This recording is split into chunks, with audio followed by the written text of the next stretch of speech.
Hello, everyone, and welcome to Old World. We are back with yet another 2025 tournament match.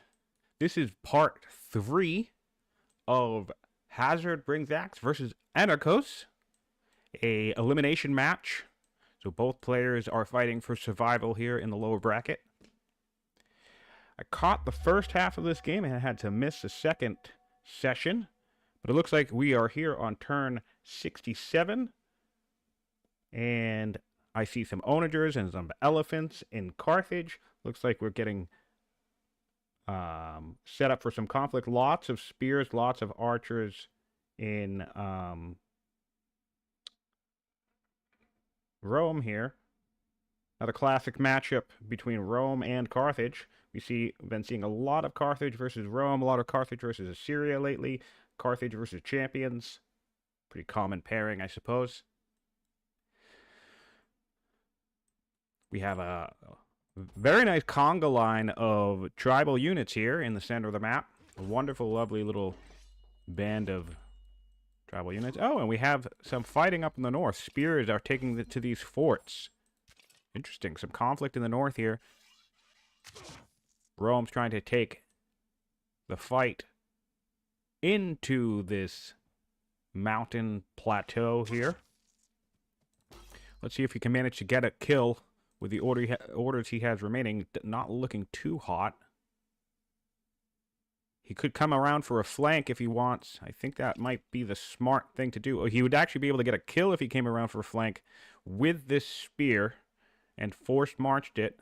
He'd have some orders left, and then this unit would be locked in place, and you'd secure both forts. Whoop, I hate that. That's so annoying. Okay, so that could be interesting. It doesn't look like we're going to go for that play, though.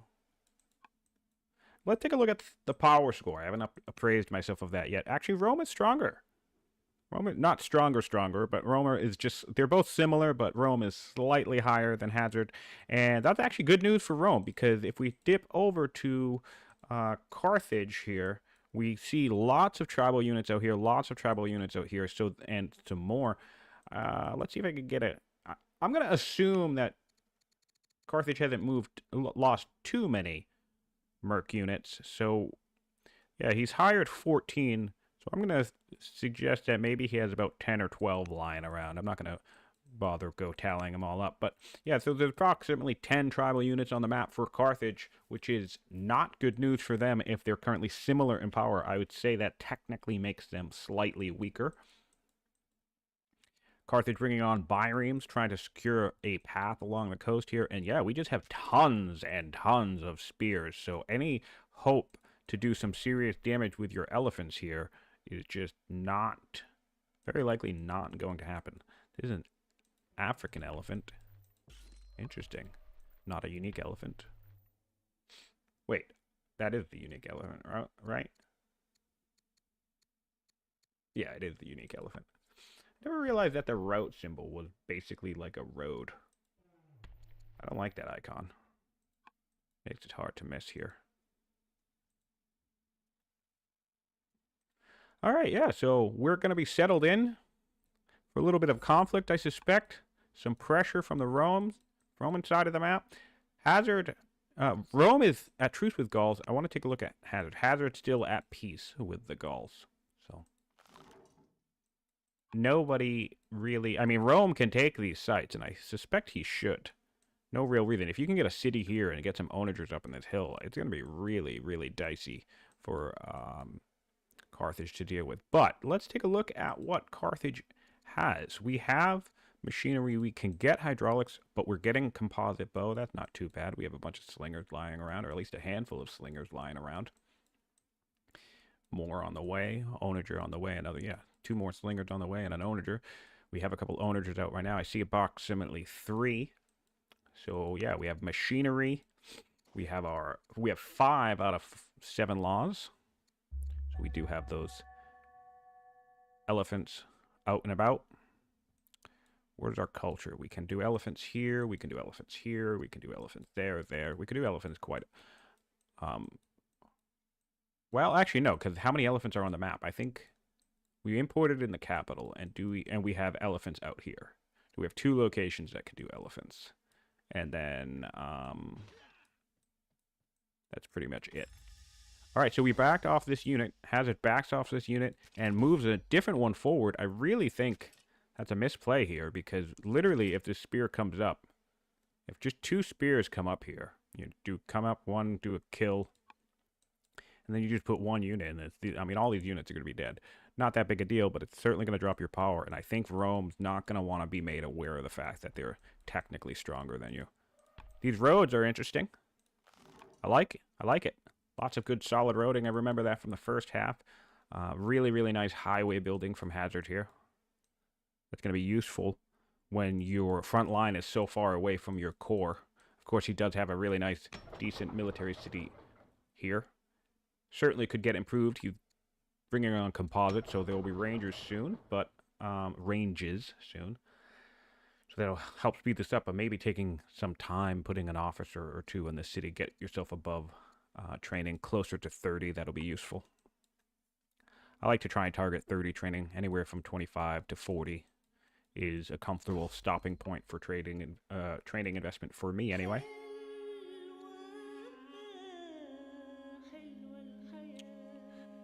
And let's take a look over at Rome. We have a scholar versus a judge. So let's see air check. We have a scholar after the judge in Rome, and we have a zealot, which is going to be lovely, after the scholar. Nice young 22-year-old zealot on the throne with besieger and ruthless. Really, really going to be a nice power spike there to leverage. Going to have nice rushing capabilities. Going to have nice fatigue. Going to have the ability to enlist. We're making 100 civics per turn in Carthage, so enlisting certainly will be on the menu once that zealot hits the throne. And let's see if we have any good archetypes to pivot to if we don't want this scholar. We have a commander. We have another commander. Yeah, so that's pretty much it. Just commanders if we want them. Otherwise, we'll be headed into a scholar for more science. In fact, let's check the science. I don't know where have any idea where we are on that. Wow, massive lead here for... Okay, we can set myself up to be a little bit louder. Thanks, chat. Of course, you can always turn me up on your system. But I am now louder. I turned myself up to be louder. And if that's too loud, let me know. I'm also talking softer today. Less screaming into the microphone at this moment because it looks like we're just staging and getting set up. We did get our first kill. Really, so far, not seeing any flanking here from Rome. I'd love to see him just step up and take this kill here. He has a scout out and about. He has plenty of solid vision, right? He sees what's around. He could even move this scout forward one and get a whole, get all eyes on this conga line. Oh, he's going straight for the elephant. I actually like that. Okay. Yeah, solid. Screw it. If you lose a spear, you lose a spear, but you take out an elephant, and I really don't think... I mean, he might lose a spear, but that could be order-intensive. Yeah, he could theoretically lose a spear here. But, I mean, it's going to cause his opponent to force march if he really wants to get a kill. And really, this is nice here because, all right, securing the fort. Still possible to kill this. Again, not necessary, but I'm thinking shut down a retreat path from this other skirmisher. Not a huge deal, but every kill matters. We're looking at still at similar. Yeah, naive for the Carthaginians as well. That's going to be a really nice bonus for the Romans. I suspect we're not taking any other kills. Maybe we... Oh, yeah, we're out of order. So I'm going to hop into the tech tree and see where we're at. Oh, wow, yeah, we're in a really nice position. So Hazard came up to machinery, has onagers. That can be tricky, but we already have composite bow. We have land consolidation. We have manor queued up, so we'll get free longbows soon. What are we taking at the moment? Rhetoric? Okay, yeah, so we're thinking about laws as well. We don't have... I imagine we're going this deep up the center. We don't have 4 laws yet, correct? Yes, we do not have 4 laws, so rhetoric, in fact, in one turn will be our 4th law, which will get us our unique unit. And where can we build that? We can build Hispalis or Hispalis. We can build it in Roma. We can build it in Forum Livy. And how are we doing on iron output? Only 18 per turn, so we should run around and get some mines up. Looks like we're building our highway now at this point for the Romans, so a little bit behind on that. But I really think the congregation of spears up front is going to be really tricky for Carthage to deal with because, I mean, it's going to do enough damage. Oh, are these Gazetas? They are. They're Gazetas. That's dreadful. Okay. So I remember back in the first round of this, wondering if anyone was going to chop these woods and clear the battlefield. And if I were Rome, I probably would have with Gazetas on the map. But, you know, hard to predict that sort of thing. And now the Gauls are joining in the fight. Classic. Going for a bit of a raiding action here. It's fine. Rome can just back off. I would like to see... Are they building anything in the way of settlers? I really kind of would like to see Rome just take this, settle this, pressure this, settle this. I mean, you probably don't want to settle into onagers now that I think of it. But I'm just thinking, maybe once you get your own siege, maybe wait on this. But once you get your own siege, a couple of siege on these back hills will basically make this impregnable. And give you a nice launching point into the rest of Carthage.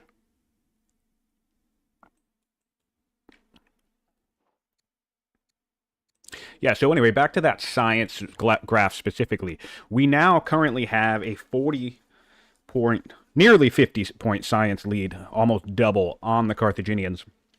And in terms of overall, and we've had a pretty consistent science lead, however large or small, as the Romans throughout the game. So the science game on Anarkos here is just top-notch. I mean, it's 71. We're making 97 science per turn. That's where you want to be. Let's look back to turn 37. We were making 42 science, 24, 35. So this is the type of thing when I talk about, match your science rate to the turn you're on, this is great because, like, on turn 25 is a good example. He's making 35 science per turn. That's where you want to be. Then he dips down. Oh, we only dipped down to 31. But, like, even if he dipped down for, like, 10 turns to be, like, at, like, 26 science per turn, and now it's, like, turn 30, that's fine as long as you have some spikes, right? So I'm not always, like, you'll see this happen in my games sometimes where, like, my science is turned 50, and all of a sudden I have only, like, 35 science or 40 science per turn. That can be fine if you spent the opening part of the game with maybe, like, let's say a scholar, and you've already had 40 science for, like, the opening half of the game. So not only is that metric of matching the science that you have to the turn you're on a bare minimum, it's also kind of like an average, right? But anyway, yeah, Anarkos' science, he's been crushing his science. He's been ahead of his turn metric on pretty much every single turn. He evens out right around here, 36 science on 36, right? But then spikes back up to 42, and it's the same deal. It's like he's just keeping it above almost perfectly. And this is what I'm talking about right here. So this is a good example of a dip that's fine. At turn 48, he has 44 science. Even if this 44 science plateaued for like the next 5 to 10 turns, whatever, that's fine because he's already been above the mark for most of the game. So, and then it's a metric that I look at where it's like, if now turn 54 and I still have 44 science, that's just something that I think in my brain, like, oh shit, you know what I need to do right now? I need to work on my science. My science isn't increasing enough. But in Anarkos' case, here it goes. It just keeps, climbing, and now we have pretty much 100 science on turn 70, which is solid. You can get higher than this at this moment, but clearly he's been investing in units. He's been dealing maybe with some skirmishes. I missed part 2, so I don't know the actual specifics of the second half of this game. Yeah, so, like, it's hard to balance all of your needs. Like, you could absolutely get something insane, like 200 science in 50 or 70 turns. But in this type of dueling arena, it's hard to do that, but also be able to defend yourself and or aggress if you have to, which is one of the reasons why I use that science per turn benchmark as a thing. It's, again, just... like in Anarkos' case, I would go so far, and this can backfire, by the way. Just strategically, this can backfire. In my game against Aaron, it went longer than I would have liked it to. We ended up playing to like a turn 120, and by that point, he had something like over 200 science to my still around 100 science. But if you have a confidence in your ability to end the game, you could shoot up to 100 science in 50 turns, and then, in my opinion, never think about science again. You spend the next 50 turns trying to end the game. You build units, you get your tech path, whatever laws you need to get, things like that. You spend your orders on economy. So like right now, we're getting our unique unit coming online shortly as Rome, but we have no irony economy. So spend all your orders, building mines and stuff like that. But you can kind of not forget, but you can kind of deprioritize is what I like to call it, the science once you hit a large enough spike. So I think when you, and then this is the other thing that you can look at, right? Then you look across at your opponent. We're Rome right now. You look across at your opponent and you see your opponent is naive. And again, this still isn't definitive because I did this exact same type of thing in my game against Aaron. Like I was watching his progress. He's naive. We're similar in power. I have a strong science output. And I was using that to inform my decision making of like, all right, cool. I can scale back off science. I can pick a power spike technology like Bodkin, press that, and try to end the game off of it. Of course, everything else comes into play like tactics and stuff like that. But that's one of the ways I analyze and think about the game personally, right? So I really think in Rome's situation with 100 science rate, 98 science per turn, you look across the bay at your opponent or across the, plains at your opponent, and you see a naive Carthage. His build queues don't need to do science. Like this, for example, an acolyte, maybe you do this for a particular reason if you have a goal in mind. Officers are always great specialists to build in this type of arena. But like, I wouldn't be building this for science at this stage in the game myself personally, because I would take these two combined stats together, 100 science and naive, and think, all right, I have been blowing my opponent out of the water in terms of science, and so I'm good to kind of ease up on that gas pedal a little bit. But again, like I said, that's me. Generally, the other thing I think about, I tend to think about dueling as at most a 100 turn game. And I think in some ways that can come back to bite me. I'm trying to end the game in 100 turns. So I'm not evaluating that late game, like turn 120 combat that we've seen in some of these games. Not all of them. Most of them have. I think it would actually be fair to say that most of these duels have ended in less than 100 turns, which is another thing that helps me define that metric. But of course, if you're playing in your mind and orienting your whole nation building and strategy and everything around a 100 turn game, and your opponent survives to turn 120 and they've been playing a 120 turn game, well, then now they're probably in a better position than you. And we did see that in my game against Aaron. Because as hard as I tried against him the couple times that I did, I just was not able to secure that position of dominance and get the win. Which, he did something that I don't even think I've seen that much of in this tournament so much in that game. He was building temples. Like, he got Jebel Barkal, so he got a bunch of free temples, but then he founded a second religion and was building a second set of temples in his city. And he did have clerics, which has not been a popular pick in the tournament that much, I don't think. So he was getting the double order boost there, which, of course, contributed to the order disadvantage I face. So, yeah, the question here for Carthage is, the complete opposite scenario as Rome. It's turn 72, right? You're looking at 38 science per turn, and you have to do something about that. You only have two options right now. You hope that you're stronger or much stronger than your opponent, which we are not. We're similar. And if you are, then you try to end the game before your opponent transforms a decisive science lead into a military advantage and overwhelming economic advantage. That's the first thing you could do, which, again, to be clear, comes with risk, because fighting a battle, even when you feel like you're going to win that battle because you have better units and a stronger army, can still result in you losing in the field tactically, right? So it's not as easy as just saying, oh, I'm stronger than my opponent, let me go kill them. Of course, that's the thinking, but it's not always, it's easier said than done. Right, so onagers can certainly help out here. I think onagers going up against Rome will certainly put Anarkos into a tricky spot. So that's probably why we're doing this aggression here. But then the second thing you would have to do, because look, we're going full bore into here, into military, right? So this is what I suppose I would call like an end game push here.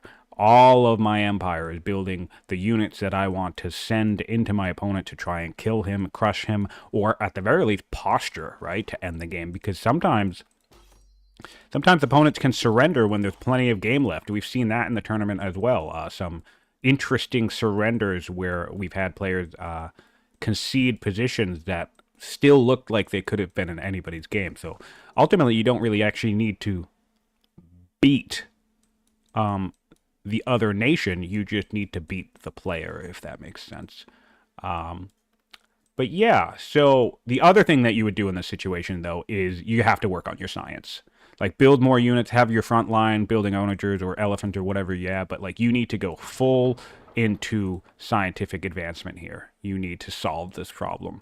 You cannot have 38 science on turn 72 and expect, in my opinion, expect to really win long term. Of course, I'm sure it has happened in some avenue in this tournament.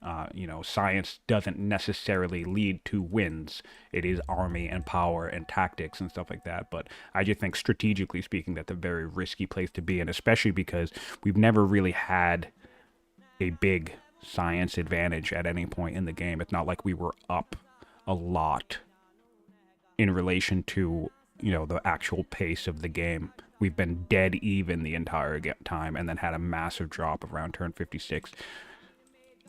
Other Carthage tech choices. Let's take a look here. Mostly up to machinery. So we have the 5 laws, we have navigation, and that's pretty much it. We just got composite bow. So pretty much a military drill grab at some point, polis at some point, husbandry at some point. So turn 63 husbandry. So that was probably a cycle if I had to guess, or maybe if there are horses around, maybe for orders. We do have pasture up now. But otherwise, it looks like the priority here was machinery pretty early. Turn 56 machinery is pretty early enough. And then we have 25 labor force, 32 navigation. So it looks like a 4 laws into machinery play for Carthage seemed to be the main priority. And then we've just finished composite bow for the Carthaginians. And on the Roman side, as we went over, we pretty much looks like we just went straight up dead center. We had turned 22 forestry, then of course we did 25 labor for 34 navigation, so quick dip up to navigation for serfdom for the orders, I suspect. Turn 12 aristocracy, early aristocracy, divination and aristocracy. That's the classic science opener, so we get a classic science opener into forestry up to the navigation line, and then I think we were mostly eyeballing up center. We have manor targeted, got those free longbows, and of course we just got administration and rhetoric to cap out our 4 laws now at around turn 71. Yeah, I agree. Chat saying it looks like Hazard's going for a very delayed rush. That's going to come on too late. I agree. There could be a potential window if he can get set up. I mean, we see nothing but spears and archers in Rome, so it all depends, I think, on potential positioning, and then of course I think how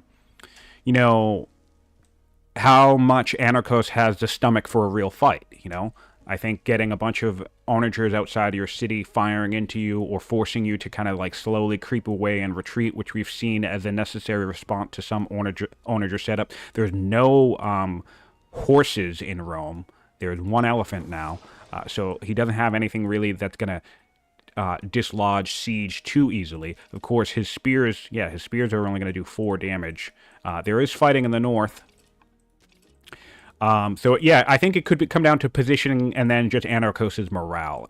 If Hazard managed to score a couple kills or maybe take a city easily because there is little counter to the siege right now, Anarkos could assume he's losing and then maybe, do what I would think would be an incorrect surrender. So there's a play there, but I definitely agree long-term, Hazard doesn't really have much of a window here, which is unfortunate. That timing didn't quite land.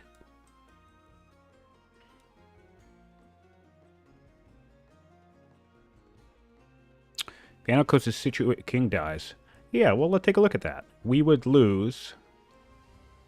Well, 1, 2, 3...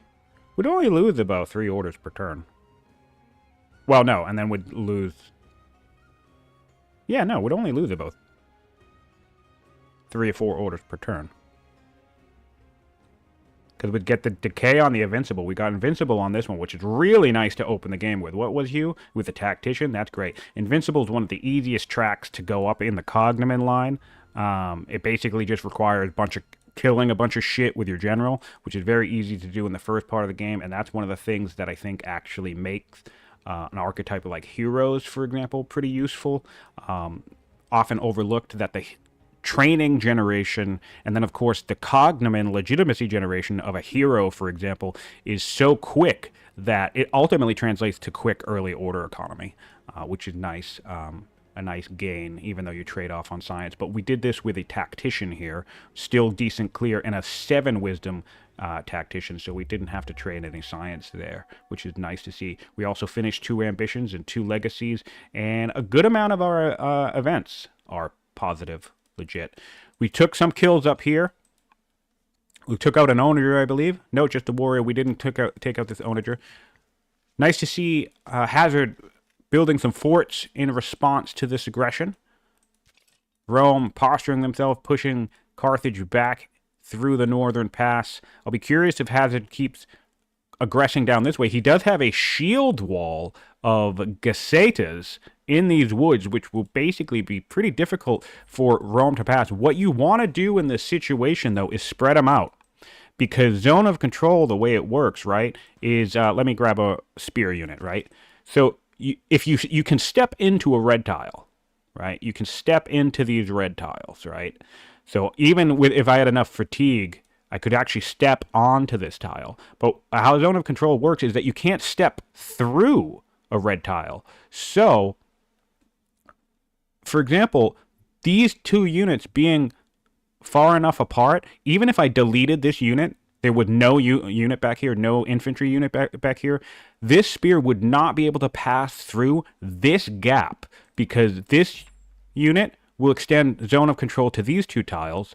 This unit will extend zone of control to these 2 tiles, which creates a valley, if you will want to call it that, of red tiles that even if our players could get to one of these tiles, they can't then advance further. So just to demonstrate, again, ignoring this, don't pay attention to this club thrower. These 2 units are providing enough zone of control to block any non-horse unit from getting back into this territory.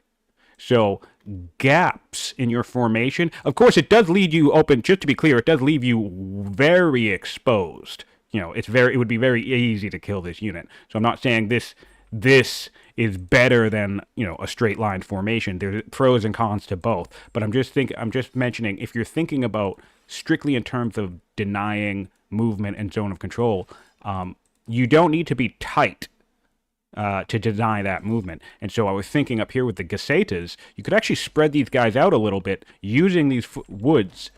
They're super strong, right? A spear only does 4 damage to them because they're in the woods. And then you could use these stragglers to cap off the ends. And you could probably zone block this entire northern half from the southern half, giving you a path to advance your onages if you wanted to. Again, I don't really think Carthage is in a position to advance here, but maybe starting a battle where Rome is charging into onagers could result in more kills.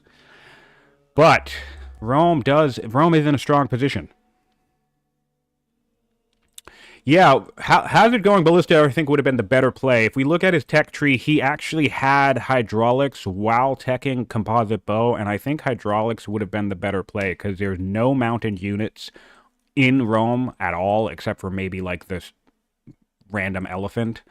And you could have had it right around now, and you could be churning out ballistas to complement your onagers, and that would give the spear composition some trouble, especially because this primary battlefield is just completely wide open. Can Rome get anything mounted, though? That's a great question. We have husbandry spoked wheels on the table, and we do have access to both camels and war elephants. Well, camels won't matter because they're ranged. So we have we have elephant here, but not improved. We have an elephant here improved, but we're not building them. They're 8 turns. I think if we see a couple of onagers, I mean, Stompy Boys would be the counter, the clear counter, because even if you can't kill the onager, you can panic them, which will prevent them from attacking indefinitely, which is just such a strong ability. I think we have... Is that it? This must have been a free elephant. Yeah. So, yeah, there's camels right there. Again, not really good for siege, but could be good in general. Not improved at all game, by the way. So far, turn 72, no improvement on this. So there are some orders there that we could get. And yeah, so currently, oh, and they're the elephant up here and a camel. So we could do elephants from 3 different cities, actually, all of which are champion cities, I might add. So that's nice. So we could see the rise of the Roman Stompy Boys.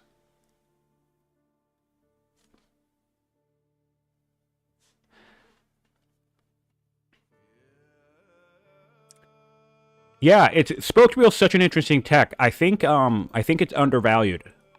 And that goes for me too. I didn't bring in chariots at all in my entire 120 turn game against Aaron. So that's not me. I'm guilty of the same thing, but I think having just a few chariots lying around is way more valuable than the average person probably currently values, and myself included. It's very easy to think, oh, but spears suck, so if I have any chariots, like even against Rome right now, there's so many spears, you might even think, why would I ever build a chariot? But honestly, the odd chariot could be useful, because if you have something, let's go over Carthage. If you had something like eyes on this ballista, do we happen to have a chariot for free lying around? Well, we have an elephant, so I'll just use that as an example. An elephant would do 9 damage, so you could even come up and snipe a ballista with probably would take 3 chariots. You probably lose all the chariots, but if you're dealing in one of those early game situations where, you know, someone's trying to archer rush you with a free ballista, suiciding a couple units just to get the ballista off of the table certainly could be viable. And Rome is pressing his attack into this forest, which is actually going to be quite nice, nice point of entry for the Romans, because, I mean, the siege damage will be reduced in those woods. Not bad. We have Ranger on 1 spear, and we have a well-promoted fella with Fierce, Steadfast. Is he champs? He is champs. Yeah, crit, and then Warden. So, interesting to see that happening. Of course, this is why Carthage is transferring a Gaceta up north, plopping a Gaceta right here in these woods, which certainly slow Rome down a little bit, I think. Let's take a look at how much damage he would do. Not by much. Well, he's not in the woods yet, so that'll probably drop down to like 5 damage.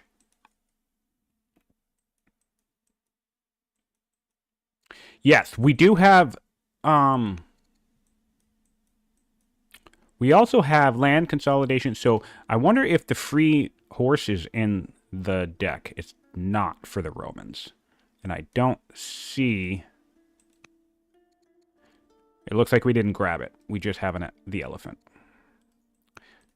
Alright, so yeah, virtually no mounted units on Rome. We're getting citizenship now, which I find interesting. I wonder what the play is there. Maybe laws. We're thinking laws. We just got citizenship. So now we can get... I mean, our science rate is fantastic. This is why you just want strong science. Because, I mean, it's 3-turn sovereignty. That's fine, you know? Or 5-turn monasticism. That's, like, great. Sometimes early on in the game, monasticism's like 9 turns or something. So... If we want to talk about another benchmark, I would just say the quickest you can get to 100 science without leaving yourself exposed enough to get murdered by your opponent, the better. 100 science is just such a clean science rate to work with, it really helps. It also helps you with the math, right? If you have, like, it's 400 science to take monasticism. So if you're making 100 science per turn, you can very easily say, all right, this is about 2 turns. This is about 4 turns. You know, you just do the math and it's like, so I can go from here, and let's say I cycle with, you know, my next tech, you know, metaphysics. I cycle with metaphysics. So this is 1, 2, 3, 4, 5, 6, 7, 8, 9 ish. Call it 10, rounding up, so you're not off by too much. 10 turns, I'll have monasticism. That's the other reason why I liked having a nice, clean number specifying my science rate, because a lot of what I like to do is very meticulous mapping out of where I'm going specifically in the tech tree and how to get there as fast as possible. And then obviously timing it with things like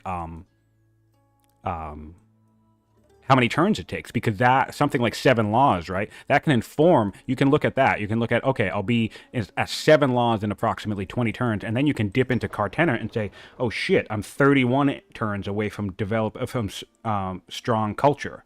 So that, those two things combined now inform you, all right, I have to put an onager in here, or I have to delete one of these wines and get that extra 50 culture boost. You know, like, how can I drop 31 down to 20-ish so both of those things, 7 laws and strong culture, happens at the same time? Of course, that level of micro is certainly much, much trickier to do when you have 3 minutes to play your turn and you're staring down an opponent coming at you with spears and who wants to kill you. So don't let me make it seem like I play perfectly and make every possible correct decision all the time. No, I forget stuff constantly, but I'm just talking about how I think about the game. That's how I try to conceptualize certain strategies and movements through the tech tree. We do have, our ruler did die, so we dropped about, yeah, I was right, about 4 or 5 orders. We dropped about 5 orders on the Romans, so not too bad. The bigger issue is that all of our ambitions just came to legacies, so that's going to be an order hit long term. We effectively just lost, assuming we can complete all of these, but I don't think we will. In fact, technically, I would rate this as a 15-point legitimacy hit, because 30-point legitimacy hit, because I don't think we're going to get Opulence Project or the 100 population. So that's a bunch of failed legitimacy, which could be successful ambitions. Hastati we can do. I'm pretty sure we're already building some, or we're close to it. Oh, we don't have the iron. Yeah, so we need to see all of these workers going on a mining spree. I'll be curious. I mean, there's a worker right here. We can just kill this. That's fun. It's Rome's turn. We could literally just...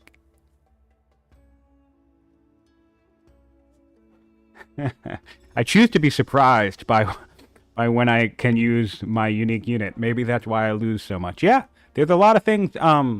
There's a lot of things about this game that are very controllable that don't seem like they're controllable. And I think the tech tree is probably the best example of that, because of course it is random, but you know, you still can, you know, quote unquote beeline stuff. You can still go directly for certain technologies that you want with pretty decent precision, you know. But sometimes we'll see new players criticize the game, or like negative reviews will be like, oh, well, the tech tree is random, and you know, I went 70 turns without seeing forestry or whatever, and it's like, that's actually functionally not possible because of the way, I mean, unless your science rate is abysmal, but it's like not possible because of the way the deck actually works. Is like all of the techs will consistently keep coming up, and so how you micro that can decide where you end up and how quickly. But other things, like even the cognomens you get that determine what legitimacy you have, you know, there's a whole system of what gets you points, how many points you need to get the cognomen, and so technically we look like we're backing off as the Romans. That's fine. That makes sense. I'm going to dip it in a Pedia for a second. So technically, if you go over here and type in cognomen, it gives you the entire list of every cognomen in the game. So you can just click on one and you say, all right, how do I get Intrepid? Tells you right here, plus 50 cog. Tells you everything that gets you a point. Tells you how many points you need to get it. So just explore a bunch of ruins, find a bunch of landmarks, name them, contacting tribes, more tribes you contact. If you're playing single player, the more nations you find. Do all this, add it up to 5,000, and you get a plus 50 cog. So you can actually micro what cognomens, what titles you get as a ruler by doing that, too. But a lot of that stuff isn't readily apparent. It comes with playing the game an obscene amount. Or listening to people who play the game of obscene amount. So that's the real reason why I play an ungodly amount of this game. I'm just doing it to help everybody else out.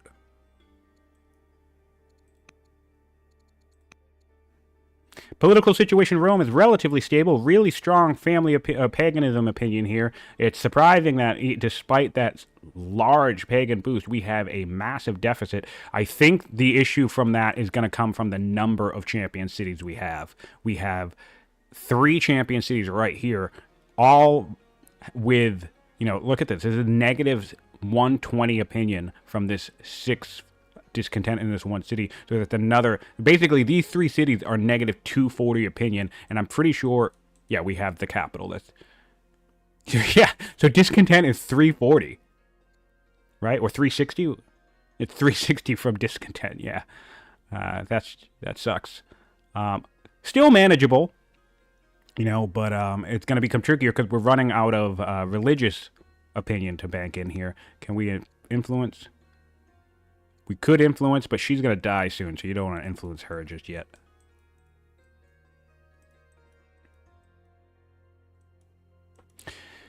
Let's check out the political situation in Carthage. Political situation in Carthage, not as great. We're cautious with one. We are angry with another and upset with another.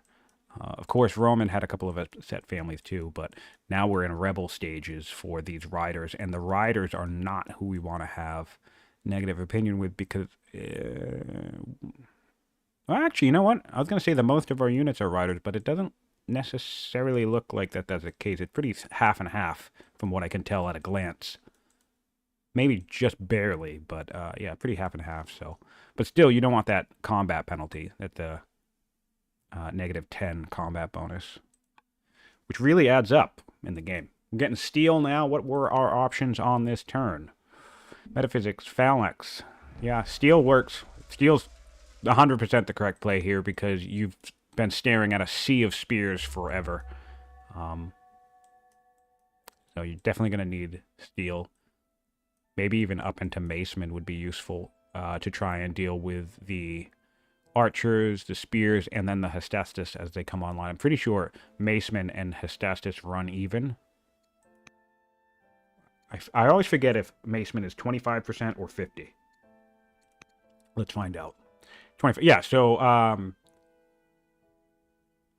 macemen and hestastus are basically the same thing.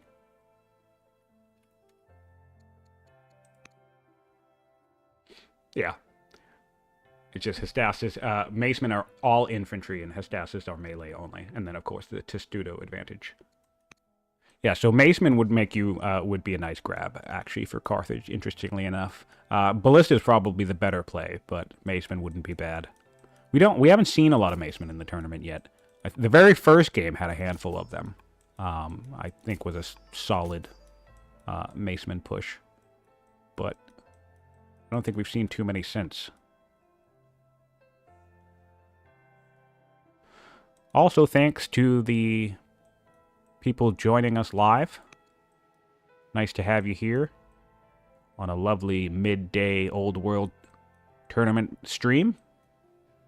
And of course, if you're joining after the fact on YouTube, appreciate you watching this part too.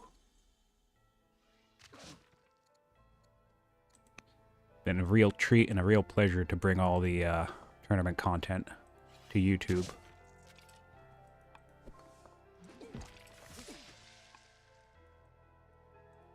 Elephants close to the front line now, which will be really nice once we start. I mean, we can see these onagers, so we know we're going to be dealing with onagers. Let's see how much an elephant does to an onager.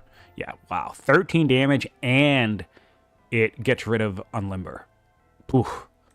Such a solid... Honestly, elephants, they're underrated in some ways, but I remember when I first started learning this game and the computer just played better, I dealt with things like mangonels a lot. You know, the game would drag on long enough that, you know, your opponents would have things like mangonels. And I remember one of the things that I started to rely on was elephants.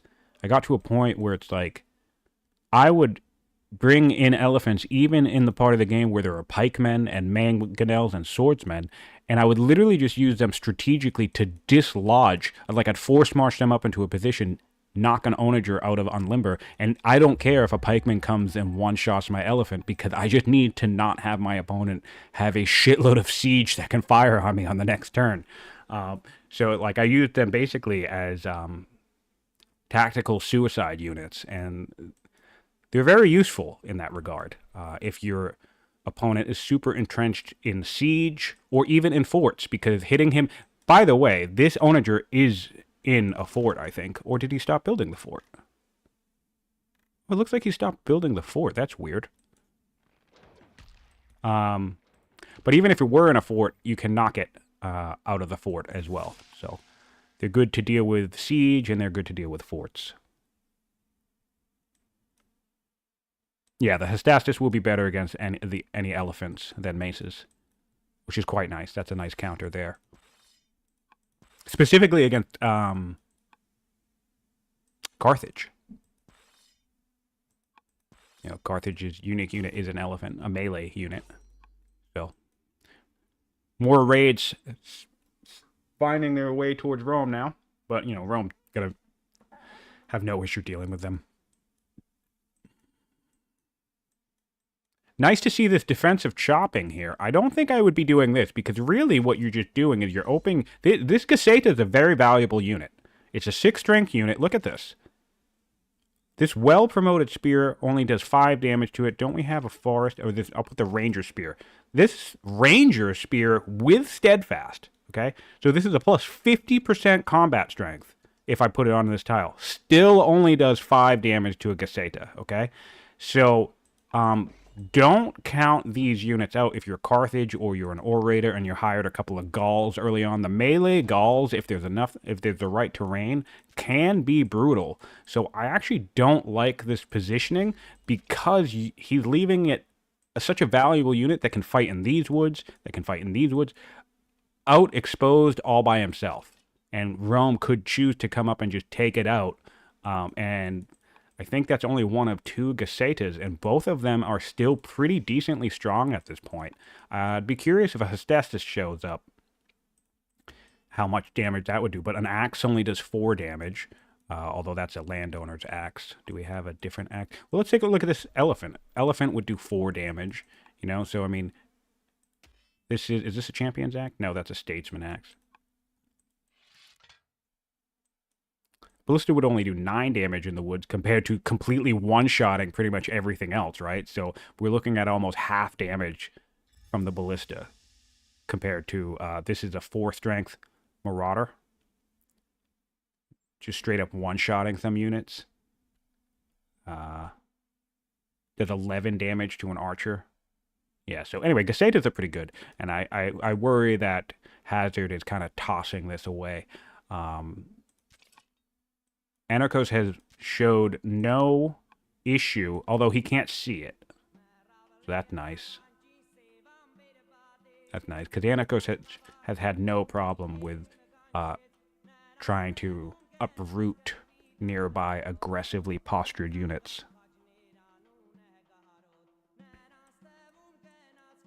Intercontinental ballistic elephants, indeed. I'll be curious to see if ocean plays a factor. We're getting a second ship on Carthage, and I believe we already have at least one in Rome. Yeah, we have one. This is possibly the free ship. We do have amphibious, which is nice, and lading, which are both nice. Amphibious and lading are the promotions you're looking for on this type of map. Lading, because it's going to extend your anchor range to fill in gaps like this if you don't want to take the time to collapse the border. And then, of course, obviously, amphibious is because if a fight breaks out down here, it's almost inevitable that 1 or 2 units, like we have, how much can this guy do? I can't tell. Damn it. All right, well. Anyway, it's inevitable that you'll have units next to the coast, and amphibious will... I mean, this is the thing, you know. Biremes are 6-strength units, and they function normally. The only reason why they don't do good damage against land is because there's a penalty. There's like a 50% attack penalty. So this amphibious promotion removes it, which effectively makes them hit anything along a coastline the same strength as any other 6-strength unit would hit. So it can be surprisingly powerful to have in the right terrain and in the right battlefield. The median dual map is one where it can... the median and the Punic dual maps are ones where boats can play a role in general, and amphibious in particular can be quite valuable. Rome has an option here to get manor. Battle line, and again, oh, beautiful, 6-turn. We cycled 2 machinery. Okay, I don't hate that. Getting our own onagers up on these hills would certainly counter, and I think that, honestly, I think that would seal the deal for Hazard in terms of long-term play. As Anarkos likes to say, you don't really want to attack onagers when you don't have onagers. And I think having onagers are enough at advantage where maybe you can fight a little lopsided. But I think once Rome has their own battalion of onagers, I don't see a way for Carthage to rebound here, because our sign... Alright, so we're getting apprentice officers. That's nice. We have civics here. I'd like to see this orator hop in there. A, it's good training for this city, which we want. And then B, because it's warlike, by the way. But B, that would shave at least 1 turn off of this apprentice officer, which would be super valuable. It's really unfortunate because let's not forget here, this opinion is actually a civics penalty and a training penalty, right? So once you get... When you're upset, here's statesman and you're upset... It's just a minor combat penalty, and honestly, I don't normally care about the maintenance. But as you get to angry, it becomes negative 10% civics and training in cities, so it actually affects your output. And then furious families are negative 20, which is just way worse, in addition to the rebel hassle. So opinion can be a big issue if you don't take care of the politics in your nation. Getting a free African elephant on Carthage. What are our options here?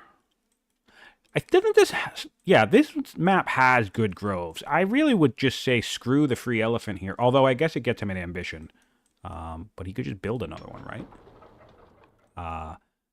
But I think it's high time that Hazard gets forestry and gets land consolidation, because getting groves online, there's 4 groves here, there's 2 here, so that's 6, there's 2 more here. Yeah, this is a misstep.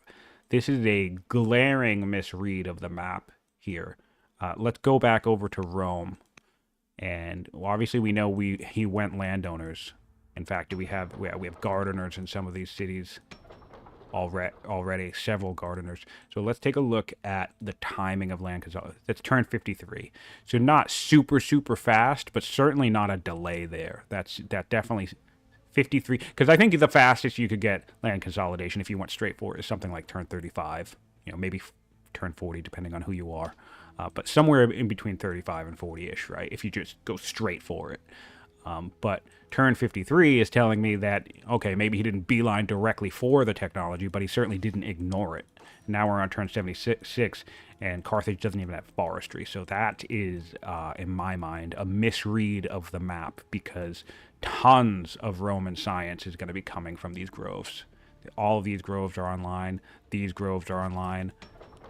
There's 1 gardener. There's 2 gardeners. Yeah, most of his groves are online with gardeners in them. And that's just a massive, massive boost. So you really want to keep your eyes on the map.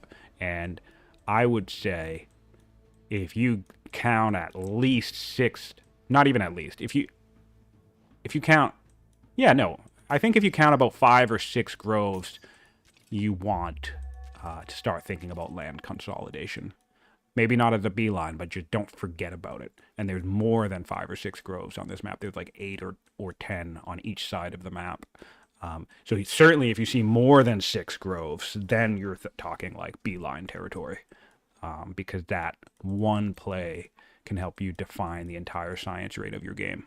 As we see happening here with Rome. Really like to seeing this pressure here. And we have a settler in 3 turns, so definitely we'll be taking this. There's nothing Carthage can do about it. And we have our onagers coming online for a Rome in 4 turns, so I suspect by the time we take this site, we will be able to park some onagers in the hills and really pressure our opponent. Although, really... Oh no, we could put the city here, because if we settle any further, all of these onagers would just be able to fire on the city center. But there's a tile back here that we can use, and then plant onagers on, and then we won't be able to get harassed by anything, which is nice. All right, yeah, things are looking good for Anarkos, which is nice. You know, he's new to the scene. He just started. He has his own YouTube channel. I forget what it's called. It might just be his name, but feel free to pop over to his channel, give him a like, give him a subscribe. You know, he makes kind of like more story-oriented videos. I hesitate to use the word casual, but that's the you know, he's not like a min-maxer. He's like enjoying the game and just celebrating the game and having a nice time. So he was a late addition to the tournament, as was Hazard, by the way. Hazard is likely to be our final substitute player joining in the tournament. And yeah, so this is kind of like a battle of the latecomers, and it's always nice to see a fellow content creator maybe stay in the game here. I don't know if Anarkos is recording and uploading his perspectives, to be honest. I forgot to ask.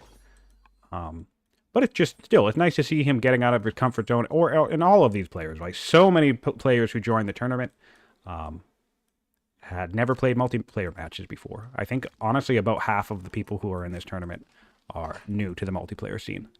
And then, of course, we have some very experienced veteran multiplayer gamers as well. So it's a nice mix, and it's nice to see when the newcomers do well.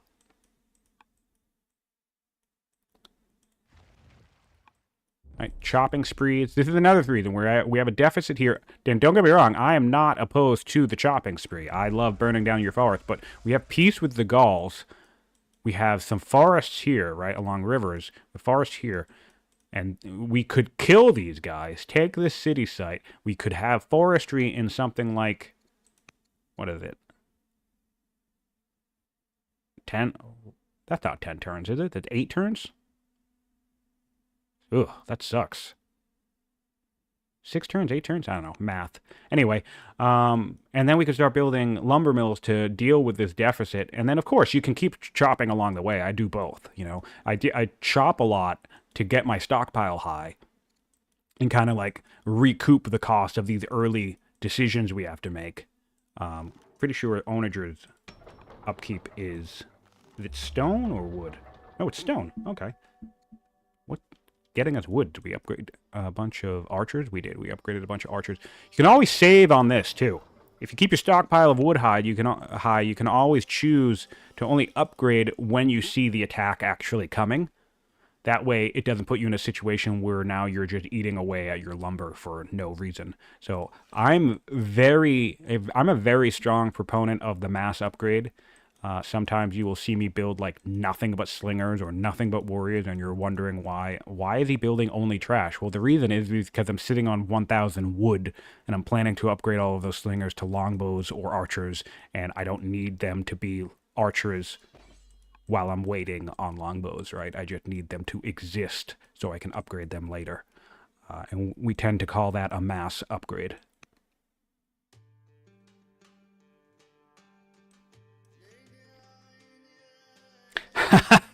Yes. Chad is pointing out, should be noted, Anarkos has the honor of losing a game due to being completely broke. He had negative income in every possible resource during committing super heavily to an early mid-game rush. Yes, I remember that game. That was a fantastic game. If anyone wants to go check it out, check out Anarkos' first match. I believe he played against Becht, if I'm not wrong. And it was a it was one of those matches. I can't remember if it was 1 session or 2. I think it might have been 2. Or maybe just 1. But it was a very intense battle. And Anarkos came in hot and heavy and had some strong advantages, I think. It was definitely good tactics from both sides, and I think it was an excellent example of how not just tactics can lose games, which we've seen more than once in this tournament, but also how economic management can lose games. We see Rome now has very nice, solid economy. 100 food, 37 iron. That could be higher, obviously, for his unique unit. But 78. He's not hurting. He has plenty of gold, plenty of income. But in a previous game, we did get to a point where the player had negative everything, and so literally could not produce any units except for the militia, and they were fighting the entire time. Their economy was just tanking. Right? They were pouring everything they had. And honestly, if you go back, or if I ever post my point of view of my Aaron match, I went through a similar thing. After my first opening salvo against Aaron, I was in a very tricky spot because I pretty much zeroed out my economy. So the entire second session of my match against Aaron is a build-up round.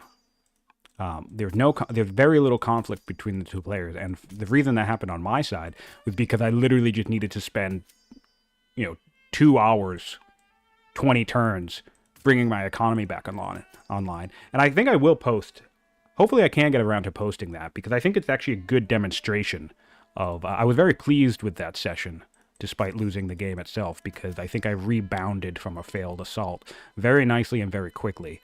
Was very happy with a lot of the decisions that went down in that match. But yeah, no, Anarkos seems to have taken some lessons from his first match, because the economy here is pretty solid, which I appreciate. He's, as is his military. He's not trading one for the other. Clearly, I think when you're thinking unique unit timing, you should kind of beat yourself to the punch when it comes to building mines. It's like you don't want to hit your unique unit timing and be like, oh shit, I have no metal, and then start building mines. You want to be building all of the mines in anticipation of building your unique unit. So we could be seeing more mines in, like, this field could have been all mined up already, as well as over here. So some slight micro mistakes, I guess, if you want to call it that, but his economy is not bad. It's not a failing economy.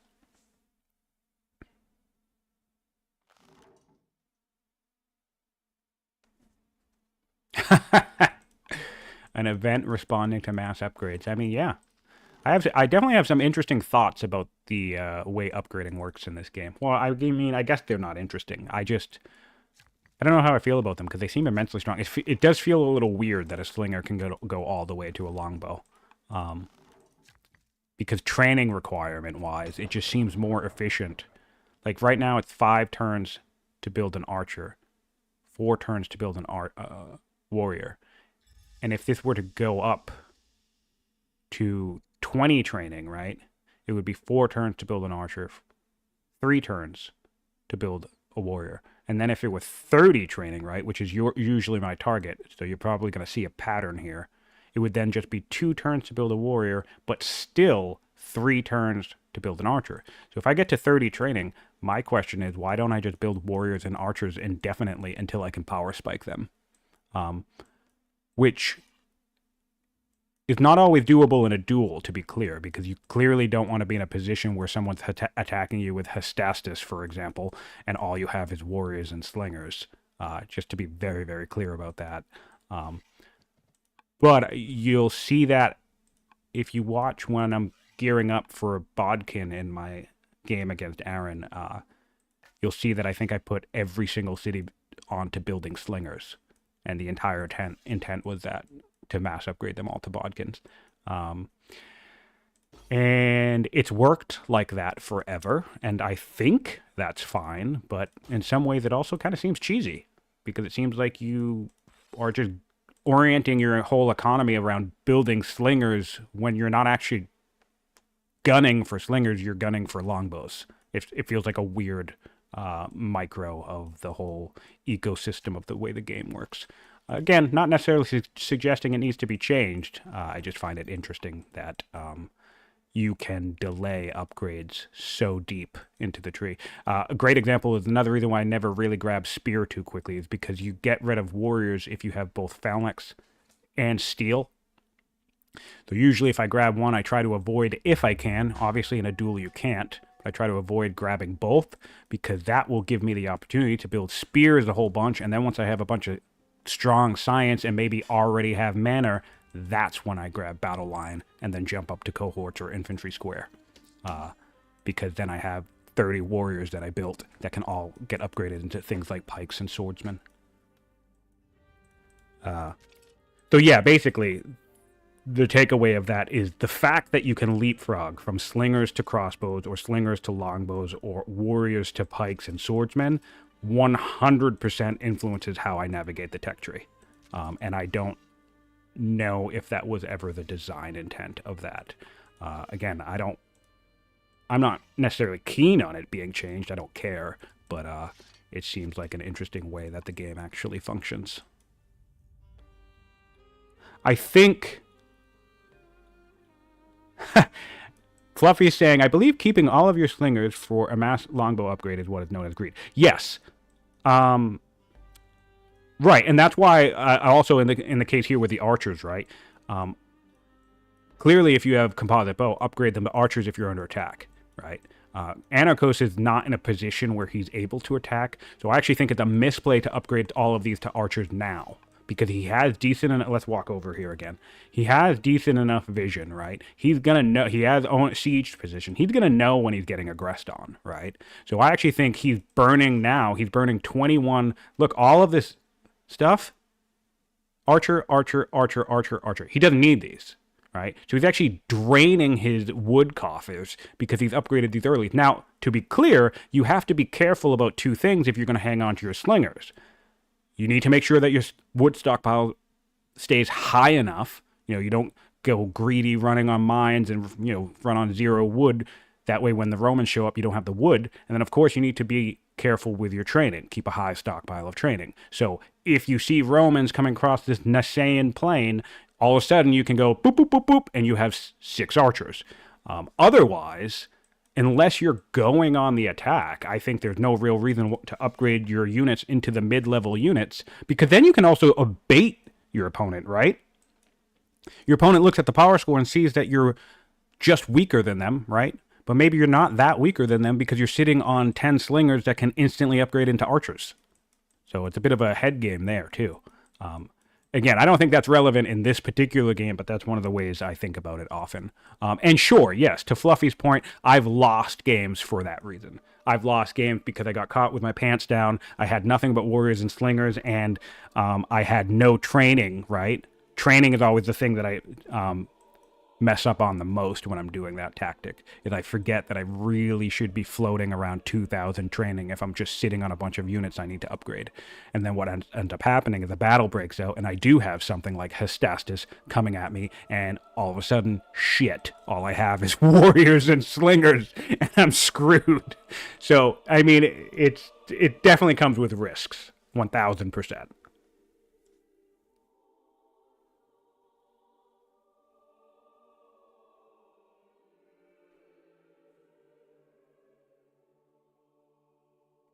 %. Everything you do in this game, especially in this arena, the head-to-head matchup is risky because there's so many different things in this game where it I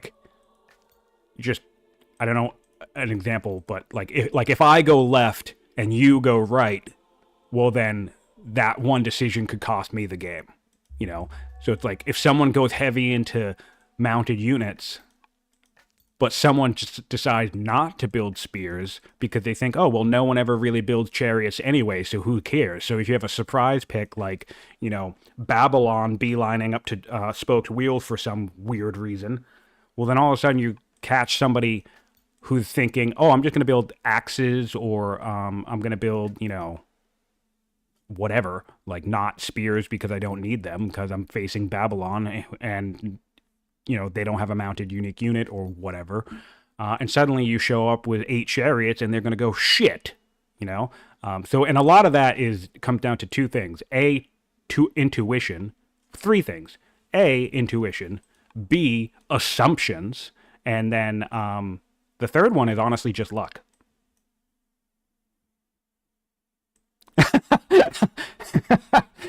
Yes. Fluffy Bunny says everything in this game is risky. The safest move is not to play. And that's why he's not in charge of marketing. Everyone should play this game, Fluffy, all the time, constantly. Be like me. Play the game all the time with all of your free time, always, forever, and ever. People are talking about Old World 2. We don't need Old World 2. There's just Old World. Always and forever. Yeah, so I think we tuned into this match right around turn 70. So my concern here for Anarkos is it's been nearly 10 turns, and I think we're still on the exact same science rate that we've been on. No, I guess we... Oh, yeah, no, we've plateaued. We've been plateaued since turn 73. This is an unfortunate circumstance to be in. Otherwise, I mean, our economy is decent enough. We could certainly use more of everything. But yeah, that wood is going to come back to bite us because now we're literally just going to be sitting on negative 21 wood indefinitely.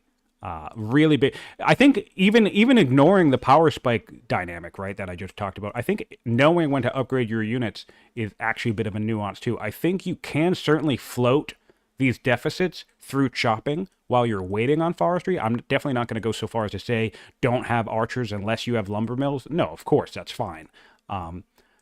But he did just have an opportunity to get forestry relatively quickly. I think he passed up like a 6 or 8 turn forestry. And I think that would have been the time to grab it.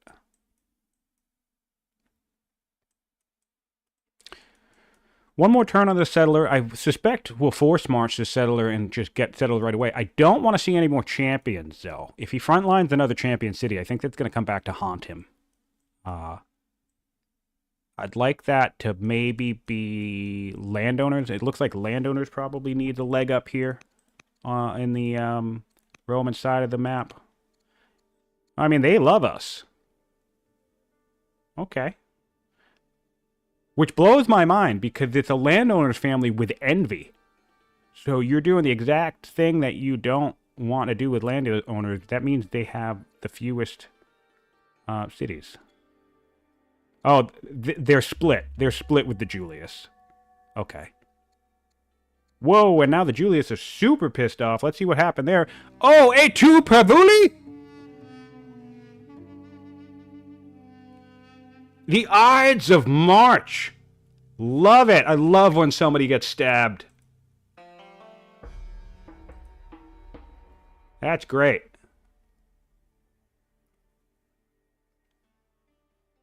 Wait, is it this new guy who's just dead?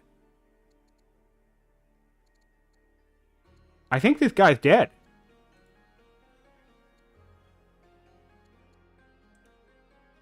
That's great. What happened there? Did we abdicate or something? Or name an heir?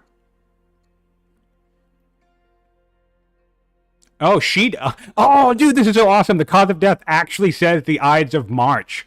That's great. I didn't know that because normally these types of events just says they got killed. It actually names the event. That is amazing. That is the coolest thing. Okay, so now the only thing I'm unsure is if we're going to die.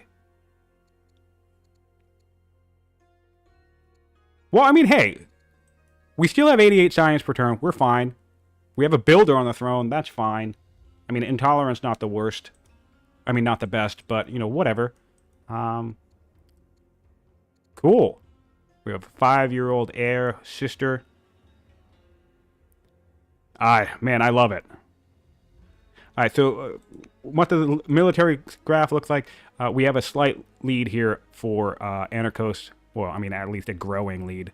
And then the big issue here is that Carthage is still sitting on about 10 or 12 mercenary units. So the reality of this number is it's probably like down here.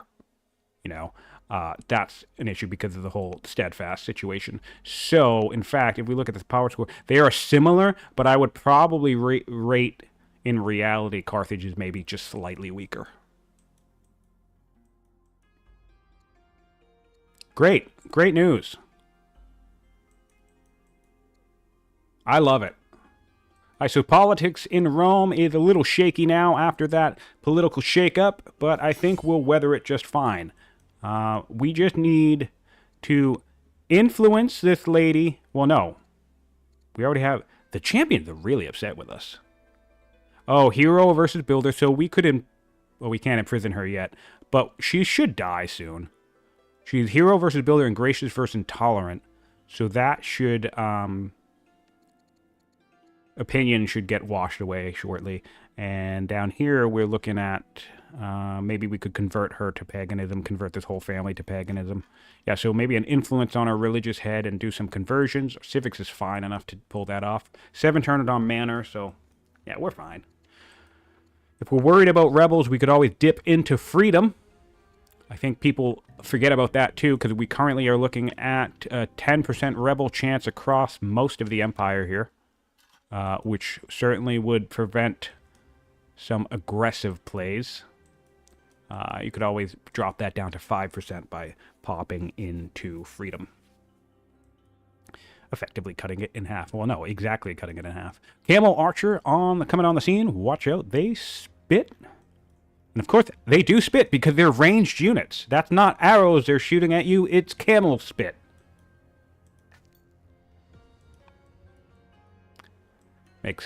Makes us understand why it's so deadly. We are building Jewish disciples. Do we have monasticism? No, we don't. I mean, these free longbows are going to be delightful to grab.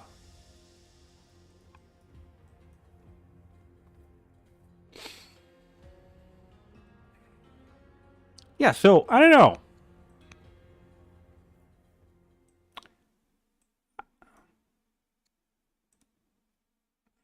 I'm not sure about a path here for the Carthaginians. I think whatever that path is, it's going to require land consolidation. I feel like it just, at this point, there's no other way to catch your science up quick enough. I just don't think there's any other way to do it. Not fast enough.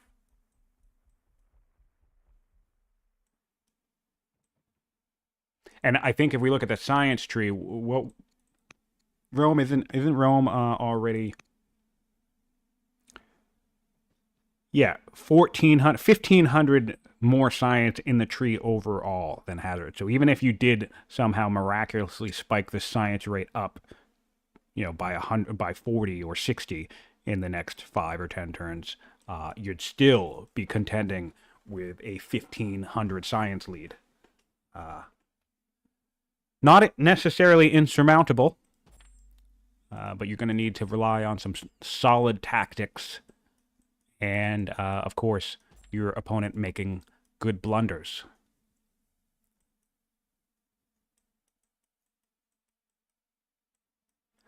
What else? We're doing onager down here. Probably would have liked to see an elephant, but whatever. Onagers are solid. Onagers, 4-turn onagers in the capital, not too bad. Although 25...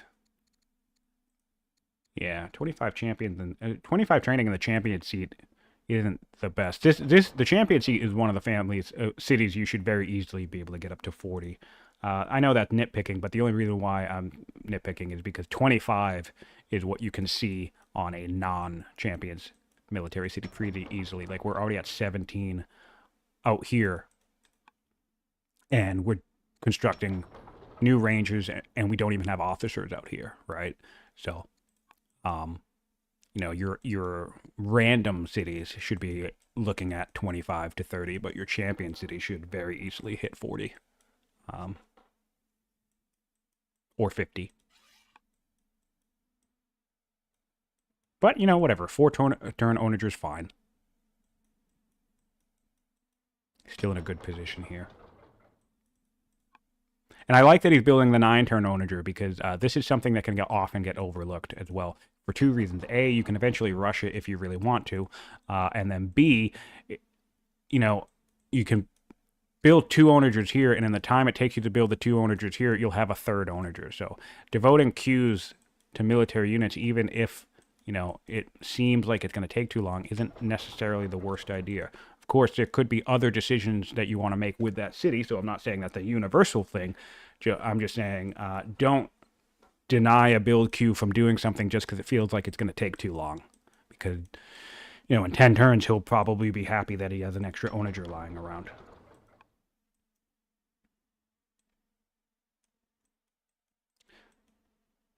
So if I'm correct here, I want to head back to Rome just for the people who aren't fond of the death events. Who are you? Ides of March. You have to be. Are you in the family? Anywhere? Her. Yeah. So I'm guessing one of these guys somewhere along this way might have been bypassed, maybe? Because I'm pretty sure the Ides of March is a bypassed event.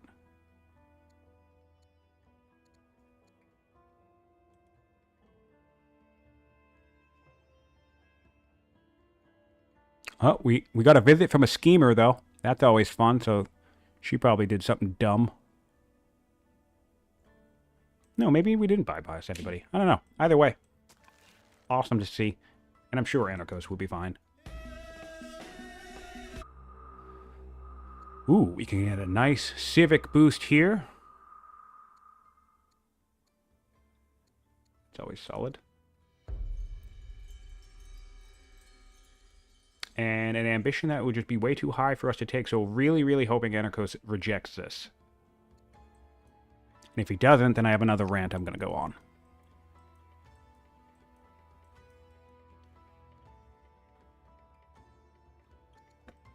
So keep this event in mind. Legacy of the King. We can get Bath, Amphitheater, Fair, University, Palace, Citadel, or 3 heated baths. Right? So it's an ambition thing, and the correct choice here is to just take the measly 20 XP. And hey, that's what he did. Okay, never mind. Cool. I don't even need to rant about it. Great. Good job. It's super important to know when to say no to ambitions. Because if you just accept every ambition that comes your way, you will undoubtedly end up in 2 situations. The first of which ending up with ambitions that you just cannot complete. And the second is you end up in a situation like this, where you have a bunch of legacies, which even if you did complete all of them, you're basically getting them at half value in terms of legitimacy. But in this one, we're actually going to lose 2 of these. So think of it this way. This one ambition, if we completed it, was would be 10 legitimacy. By failing it is -5 legitimacy. So by failing one ambition, that's actually a 15-point legitimacy swing. Because you could have had 10, but instead you got -5. So you don't want to run into situations where you're losing ambitions too much. And in fact, Rome has done a good job. Anarkos has done a good job of that, because this events section will detail when you failed legacies. It will have like a failed legacy ×2 section. And so we can see right here with Anarkos that he has yet to fail any ambitions yet. So that's nice. So these 2 ambitions that he fails will be the first ambition of the game that he failed, and he did make the correct decision of not taking a new ambition that he would be nowhere near completing. So that's nice. Let's take a look at Carthage, see how we're doing there. We have 3 ambitions completed, 2 legacies. That's really nice. And, all right, yeah, no failed ambitions for Hazard either. Both players doing very well navigating their ambitions, completing 2 or 3, and also finishing 2 legacies. So it looks like Anarkos will be failing 2 ambitions possibly before Hazard, although I don't think Holy War is going to be happening anytime soon. We need martial code, and we are just not at all near it, and we don't have the science for it. So that is, I'm familiar with the ambition that sends this your way. I can't remember if it's a binary choice. You get to choose Holy War or Pilgrimage, and I can't remember if there's a third option that lets you say no. It might actually be one of the ones that's a binary choice. So you just have to accept that you're probably going to lose 5 legitimacy if it's not the right time for you to have it. Some ambition events are like that, unfortunately, where there's basically no way out, and you're just going to get slapped with a -5 at some point. And then you get to face the very interesting question of, do you let it hang here and delay the legitimacy hit, or do you abandon it immediately? Because if you don't abandon it, right now he's completed 5 ambitions. He's working on a 6th one, which means the next ambition that comes down the pipeline is actually going to be like, call it a level 7 or a tier 7 ambition.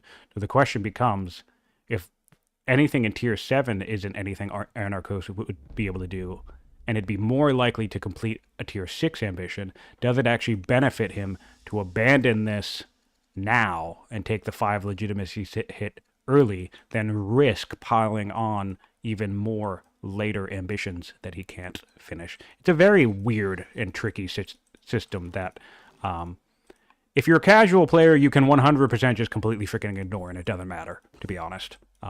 But if you start to understand how it works, it's just not the best, to be honest. But anyway, Anarkos made a good decision, which is nice to see. We're building lots of axemen now, which is a very accurate strategic logistic response from Hazard to the wall of spears that he can see. We'll have to see if it pans out. He is climbing in military score. We'll be really curious to see. I mean, we're not going to get some plateauing from Rome here because we have a camel launcher, an onager, an onager. We just built a spear, it looks like. Building another camel launcher, so we have gotten our camels online, which is great. Archers, onagers, yeah. So Rome is going basically, again, with 118 science, you don't need to not do this, right? He can ignore his science. Like, he's building a gardener here, which is like nice insurance, but he could just be building another, 8-turn unit from here and start orienting himself towards ending the game. The things you want to focus at this stage on are an army and then not neglecting your order potential. So all of like the logistic stuff at this stage. And of course your income, your economy, which is just really great for him as well. Yeah. Yeah, he's in a strong position. I don't think... That said, I don't think we're going to be in an end point anytime soon. In fact, how long are we going here today? Hour and a half. I might not be able to cast this next game. Oh no, we have 2 hours. We're fine. I suspect we're fine. More events for the Romans. We get an earthquake. So, earthquake right after a coup. Always love that. Omens. Omens in the world. And we can marry somebody. Ooh, our landowner's opinion has dropped now, too. Okay, so a little bit of a political crisis brewing in Rome. Certainly not what you want to be dealing with when you're starting to think about ending the game. We're almost at negative 200 opinion for the champions. That's going to be a real big hit. That's going to be a big combat penalty. And you won't be able to rush your units, and your training will be penalized as well. So, which I actually forgot. It's already being penalized by 10%. Actually 18%, because the governor is not ideal here either.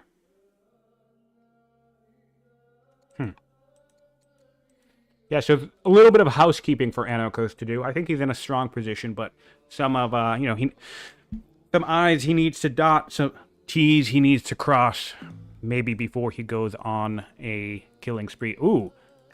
Haha! This might be a dead scout. Oh, wait, can he still force march? He can. Nice, okay, great. Really like that. Really good repositioning of that scout. Well worth it, well worth the orders. Gives him a sense of what this border looks like, and now he has solid vision of it. He has solid vision of it in the north as well. And honestly, I think if you just do a raw count here, right? Just 1, 2, 3, 4, etc., right? Count all of this stuff. That should be enough information to tell Anarkos he could probably kill these guys. Bring the heavy hitters. Bring the ballista, the elephant, his Hestastus that he's been building, if he has any. He must have it. He must have a couple. And, bring them all down here to the plains, get some onagers up on these hills, get some onagers in these woods, and just start creeping.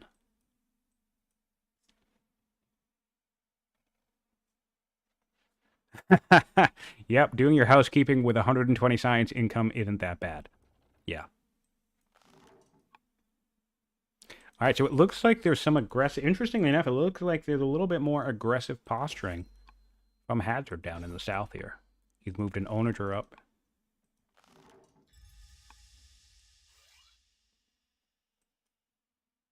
I mean, this is one Zealot General does a sizable amount of damage to these units.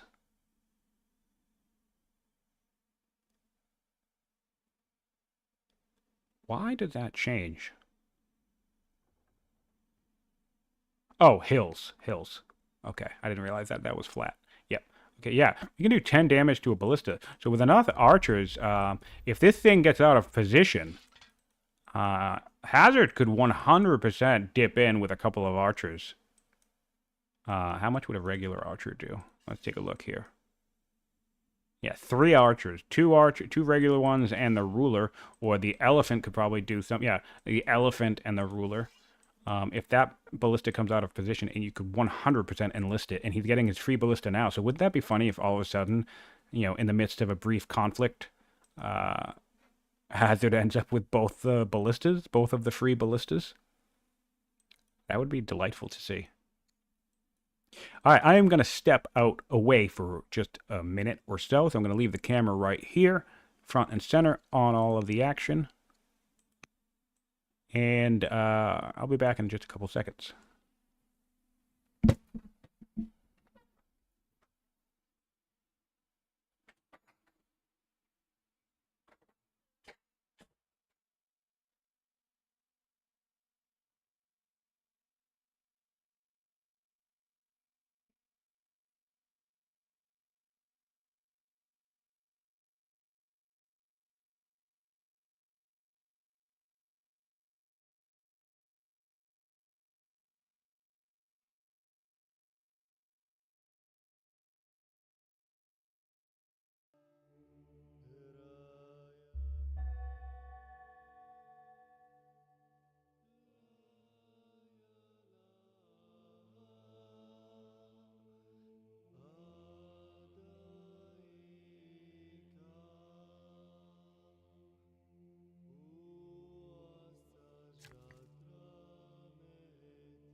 All right, we are back.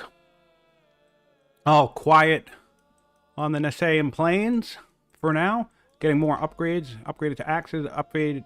We still got into position last turn. One mistake that's very easy to make, and I think it's helpful if you consolidate all your troops into one location. We have a scout up here where we need to be. We know that Rome can come from the north, but I don't think that means you need to fortify the north, right? If you're going to make a play in the south, then just get everything down here. Because you'll have the vision if the Romans decide to come north. You could leave at most maybe an onager or two, back here in the city. And you can always turn around if you have to. I mean, certainly it's not ideal, but let's not forget, if Rome is diverting resources, i.e. orders, to the north, then they're not dealing with the pressure you're adding to the south. So, yeah, this can be a very difficult logistical thing to figure out. Not an easy tactical thing to wrap your head around, but I've been forming the opinion that consolidating the majority of your forces into one front, into one location. Oh, looks like... Did our players end the game while I was chatting, or did they just lost? Did they just get disconnected? Oh, looks like we maybe got disconnected. That might just be us. Yep. All right. So players are having some server issues. Give it a second. See if we pop back in.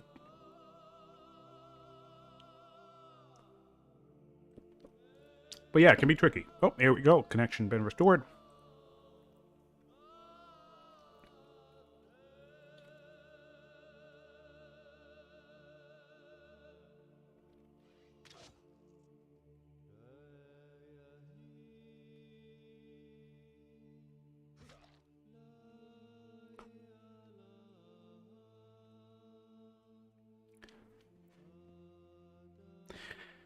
Yeah. Yeah, so we're talking about consolidating forces. Because then the other thing is, the issue that I was having the last time I was, I had a defensive force in a north part of the map, and then I was attacking in the south part of the map, and it started to feel pretty apparent very quickly that I had not brought enough units, right? So then you're faced with a very difficult decision in that situation where, on the one hand, you either just retreat, which is certainly a fine decision to make, right? Or the other hand is like, oh, well, I need this guy, right? So you bring him down. And then, oh, yeah, I need this onager, so you bring him down, right? But then what's happening is now you're in the midst of a combat, and half of the orders you're spending are not combat moves. They're like logistical repositioning moves. Now, this isn't the worst situation right here, because these units are still flexible for both fronts. But if he starts advancing with a block, I don't know if he's gonna, but if he starts advancing with these units, then I'd like to see more of these units coming down and advancing as well, and have him just force one particular front.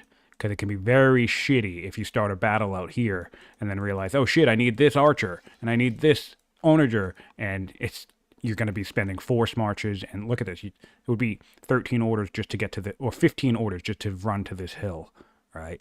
And you don't want to be in that position.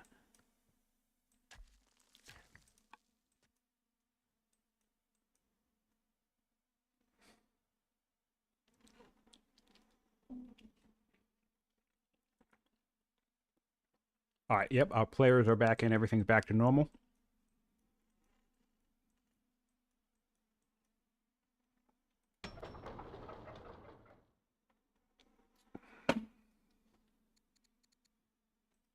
What is the Anarkos' best science city? Carthago? 11 science? Where is that even? Oh, we have the dualism. Okay. Oh, okay. I see the issue here.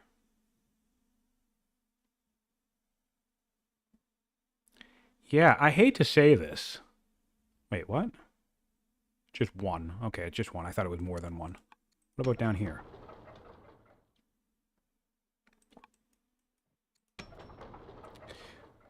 I think manually upgrading your specialist is just a massive mistake. Sometimes I wonder if it would be better for certain players if the ability to upgrade a specialist just didn't even exist altogether. Because this specialist in the capital is an elder acolyte, right? So let's take a look here. To build an apprentice officer is 3 turns. So a master officer would be about 4 or 5 turns, and then an elder officer would be about 6 or 7, right? So altogether, you're looking at like maybe 12 turns to get an elder officer. And that's with the civics he has currently right now, right? So this elder officer probably took him about 15 turns to build, if not more.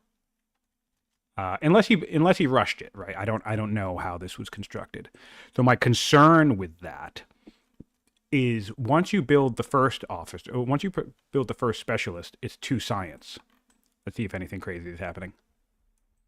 I don't want to be one of those people who ignores the actual game when I'm talking about stuff. So nothing's crazy is happening. Back to the rant. The The elder the apprentice specialist 2 science. So this is strictly a science argument. We're ignoring the order. We're ignoring the culture, which obviously we see value here off of those things, right? This is strictly a scientific argument,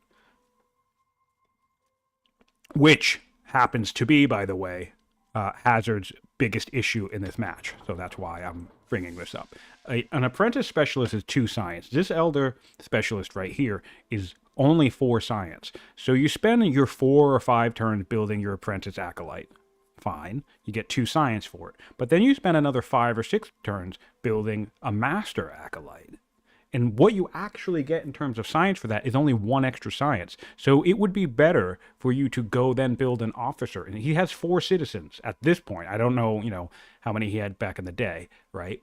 But it's better, rather than grabbing master and elder specialists in your improvement, you should be spreading around the number of apprentices, because the apprentices are going to give you more science for less civic investment, basically.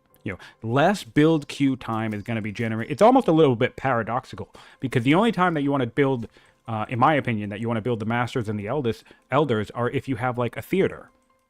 So in the theater, if you have a theater and an Odeon in a city, then yes, build the master, not the apprentice, because the master will be more worth it overall, I think.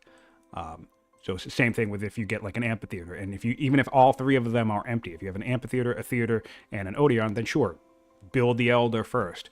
But booting up an Odeon and going from apprentice all the way to elder, in my opinion, unless you're rushing them with like a judge governor or maybe you're training or whatever, rarely ever worth it. That might be a hot take, but I think that seems to actually be a general consensus under more experienced players. But of course, you'd have to pick someone like Alcaros's brain or maybe Frederick or whatever. But I think strictly building apprentices is the general wisdom, which gets me back to, like, I like the variety, right? Design-wise, I like that there's upgrades and stuff, but it gets me back to begging the question of, should a barracks even be able to go to elder officers if no one ever builds elder officers? If we're going to tell new players that, oh, hey, don't do that because it's a trap, well, then should it even exist? Granted, I hate the idea of removing it just because it feels like it would, quote unquote, dumb down not half the game, but like a good part of specialist management. But so there are certain cases, but largely speaking, in my opinion, doctors and monks are the only ones that you want to manually upgrade. Everyone else, you build the highest thing that you can build in the improvement, unless it's poets. Poets is probably another exception. But it's a very niche situation where something like a poet or a priest is really going to pay out its advantage. You could do like a priest in something that has like 10 citizens in it. That could be fun, right? But you have to be like going out of your way to make those situations actually work. So kind of get back. And largely, again, it's mostly we're talking science. If you're trying to get your science up as quickly as possible, then it's more specialists, not higher tier specialists. And so that more specialist still does apply to higher tiers. So again, going back to the whole, if you have an amphitheater and an Odeon and both of them are empty, well then sure, you put the extra specialist, the new specialist, into the amphitheater and make it an elder. Fine. But if you have a theater and the Odeon, and the theater already has a master, don't upgrade it to an elder. Build the apprentice poet in the Odeon. Build the apprentice first. Then think about upgrading if you want to. Again, as with anything, there are some exceptions to all that stuff. Timer is now paused once more. I'm going to unpause it for them, because I see Carthage moving, so I'm pausing. I'm just going to go ahead and unpause the timer for him. I don't see anything in our chat that says that he should be playing without his timer, so yeah. I think Rome forgot to turn it back on when he resumed his turn.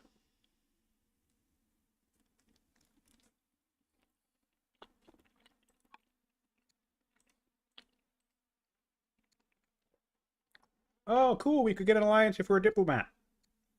We can get tribute, which is funny because I'm pretty sure we're positioning ourselves here because we're about to attack them. So this tribute's not going to matter. That's really funny. It does look like we're about to attack.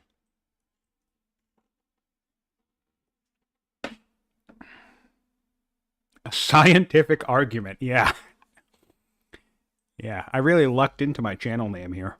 That was not planned, but I have to admit I like the pun.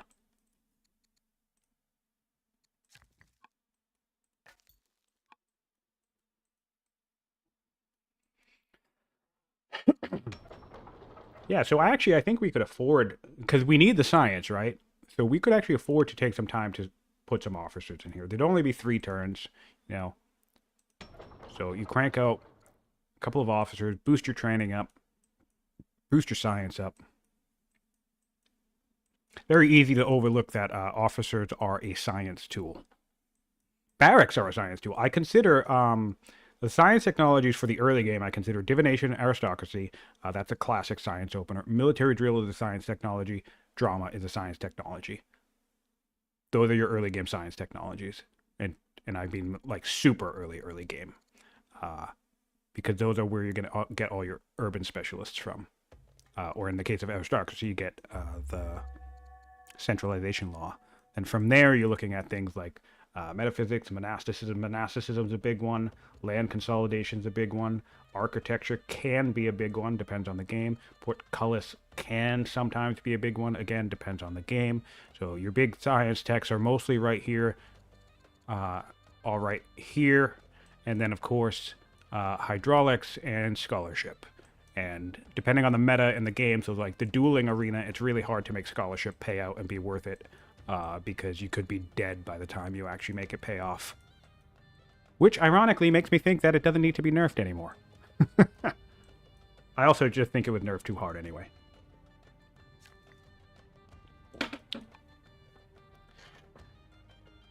But that's a bit of foot and mouth there, because I was saying that it should be nerfed for like over a year. And now I don't like that it's nerfed. Sometimes I dig my own grave. Yeah, things are really humming along in Rome at this point. 131 science. And again, this is another reason why I think about the 100 science total thing, right?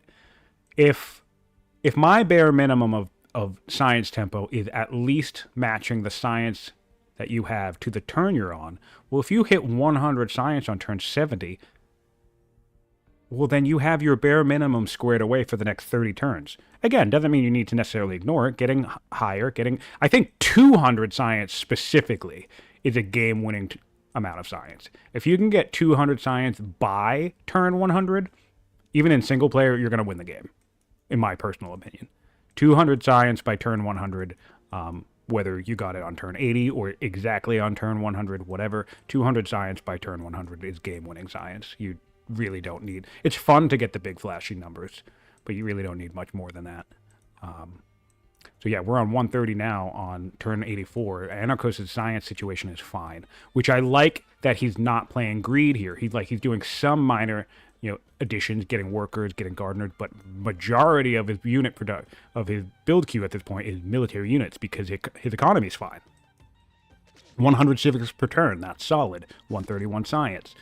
Over 100 food. His iron's finally back up. That one round of quick mines, he was looking at something like 5 iron per turn, and now it's 79 iron per turn. So that's how quickly you can turn that around. He's doing the same with quarries right now, which is nice to see. So yeah, he's in a nice, solid position.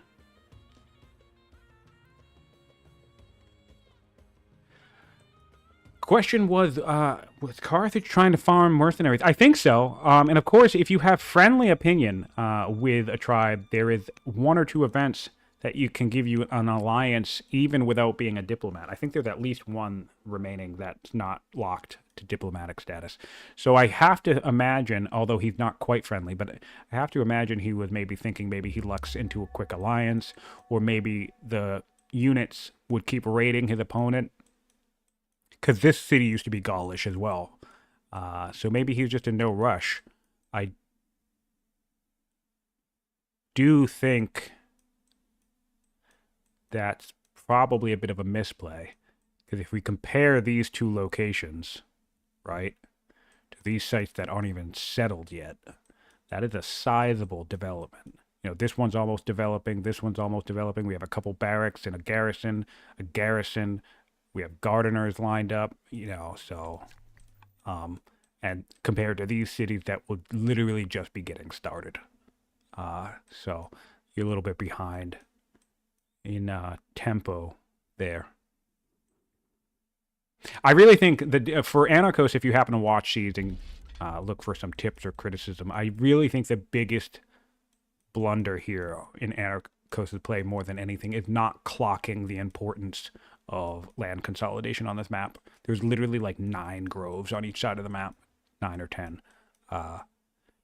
And so he's just contextually compared to Rome, he's hemorrhaging science by not having land consolidation. He's going now 35 turns thereabouts, where his opponent has had land consolidation and he has not. So that's just, you know, and it was bad. Like, he was already having a little bit of a science tempo issue compared to Anarkos for most of the game, it looks like, anyway.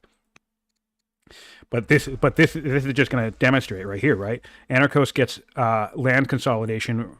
Oh, that's sorry.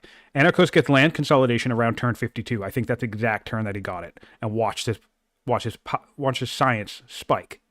Of course, this isn't all land consolidation, but it's a good portion of it, right? Because we already observed that he does have gardeners in most of his groves. So turn 52 hits, and in the next 10 to 20 turns, his science just climbs, right? And so that's all going to be... Let me double check that. Turn 52, right? Turn 53. Land consolidation on turn 53. So this turn right here, 52 science on Rome to 47 on Carthage. So, and then I suspect maybe a starting ruler or something here died. Somebody with intelligent or whatever. So right around the time that Hazard takes a big science dip is literally the same time that Rome is getting their science into full swing. They're saying, I have my land consolidation, I have my 9 groves. They're getting finished in the next, 6 to 7 turns. Then the gardeners are coming online, and it's just climbing and climbing and climbing.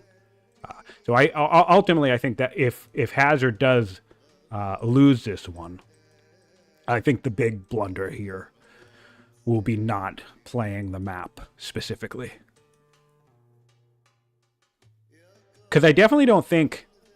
I mean, Anarkos is playing well, but I definitely don't think his science rate has climbed in a way that feels insurmountable, right?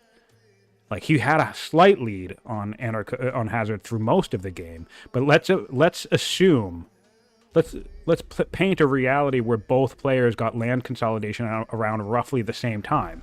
Well, then Anarkos would have kept climbing too. Maybe he stays behind a little bit for the entire game, but at that stage, what's the gap right here? It's a 52 science to 42 science right here, right? So maybe Anarkos stays behind 10 to 15 science his opponent, right? For most of the game. Sure, that's not ideal, but that's not insurmountable, right? Now he's at a point where the science difference is roughly is pretty insurmountable. Yeah, the Gazzetta are nice, but not that nice. You could do one last purchase. I mean, there was only Javelineers, so you could always buy the remaining tribe. Let's see how much money we have in Carthage. Yeah, it would be a lot. Maybe he doesn't want to do that. Never mind. Yeah.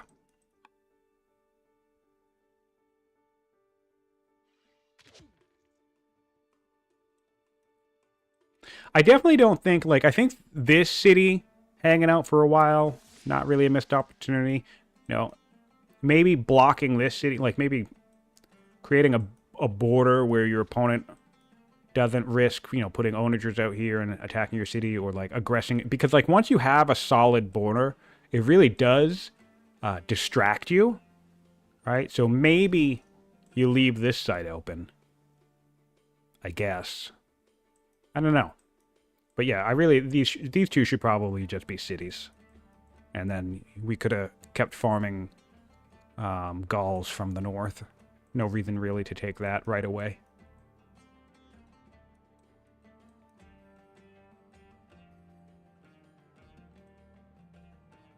Yeah, Trapper, interesting. Okay, so this could be an order decision. We will need more orders, I guess. Although we do have an order lead. I haven't checked that in a while. But Rome does look like they have an order lead at the moment. Maybe they're roughly even, plus or minus worker turns. Hey, here's an idea if anyone from Mohawk is watching. I don't need to know anything fancy from this. But it would be nice if right next to this number would show me how many orders are being spent on something. So like plus 29, right, from Rome. No, is this Carthage? We're on Carthage. This would say, I mean, I guess it would have to be the previous turn, wouldn't it? But anyway, my thinking here is, you know, in Rome's case, it would say plus 28 from Rome, right? And then right over here it would say minus 6, because that's what's right here. Just a thought. Not really necessary. I don't mind the stat system in this game. I think it's pretty sufficient for what we need it to do.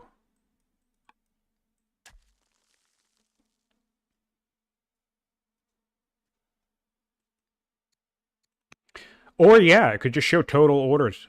Well, because what it's doing, it's taking from your actual order rate. That's why.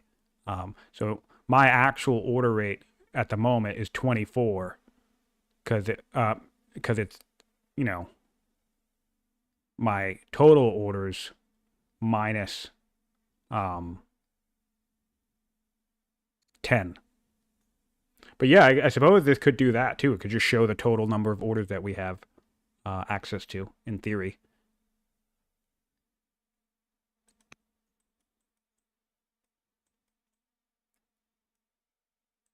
Are we getting phalanx now on the Carthaginians? Okay. Which will open us up to battle line, which isn't bad. And where is machinery? Sorry, hydraulics. Hydraulics is in the discard pile. Okay. They're both similar. So power score wise, this is where they're at. So one thing that's contributing to the rise of Carthage's power score at the moment is the onagers. He has a sizable output of onagers. He has just about 10-ish, give or take, plus or minus 1 or 2. And don't forget, onagers are all 6 strength unit, whereas the majority of units in... and also, technically, not even technically, these club throwers are rated as 6 strength units, so even though they're tribal, and a spear would still do decent damage to them, right? Basically, they run even, actually. A club thrower into urban will do 5 damage on this guy, and this guy will do 5 damage back. He does have a combat promotion, though. But anyway, this guy's still being calculated as a 6 strength unit compared to a 5 strength unit. So this military chart, and then also subsequently the national rating where you're comparing each other to, is going to show them as similar. Now, one thing that's a really strong benefit here for Rome is Hazard is actually primitive now, which is just a dreadful position to be in terms of science. If we look at the science score, knowledge, right? There's 5 levels. So competent is the same as similar in power. Then there's naive. Naive is relatively, it's possible to get this pretty, not easily, but it's an outcome that we see. But primitive, man, is quite a dive. So if I were Rome, I would certainly be thinking I am in a position to win this game shortly. We did get Manor, so I would not be... We have free longbows in the draw pile, so I would not be surprised... Although our opinion needs some fixing. Things are looking pretty okay now. A little could be better with the champions. Could make our oligarch an ambassador. Would love to see that happen, and then influence her. That would be a quick fix. That would get us to upset, at least, which would be really nice. And then we could probably fight a war while being upset, right? He says, having totally lost a war because his units were upset. But yeah, I wouldn't be surprised if we see Rome get longbows and toss a pretty good general on it, on them, and then maybe aggress off of that. He has all the spears in the world to protect his onagers, so... Although his onagers are unlimbered back here. I mean, which is fine, so maybe he's just not... putting himself in position yet. Does look like he brought the scout back from the back line.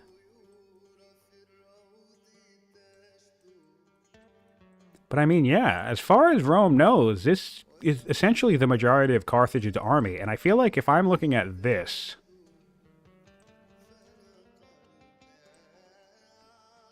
with some Hestastus on the way,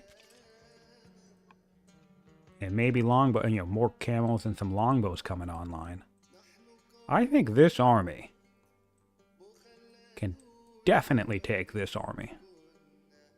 Because about 10 of these units, 8 to 10 of these units are all tribal. They're still pretty beefy tribal units. Like, these spears will do 5 damage to this one. But some of these are actually still barbarians. There's 3 barbarians right here. All 3 Gasseta are in the north. Oh, and this one's a Javelineer. We repositioned his Gasseta to the north. Yeah, tricky. Tricky. Gonna be tricky for Hazard. But, you know, Anarkos is playing a measured game here, you know? I think, I think probably one of my weaknesses is when I get ahead, I think, all right, time to win the game. But sometimes when you get ahead, you can just get more ahead and then ensure that you can win the game even more. Make yourself blunder-proof by just keep getting more and more ahead. That's probably my big weakness, is I don't make myself blunder-proof. I get an advantage and then I go. And then I fuck up and then and then I lose. What's the threshold for stronger and educated? That's a great question. I think stronger is 50%, and then much stronger is 200%. I know it's different for each one. If Fluffy's in the chat, he could probably answer you. I know that science and military score, the thresholds are at different percentages. I think for science, it's something like 30%. It's a lower threshold for science, I think.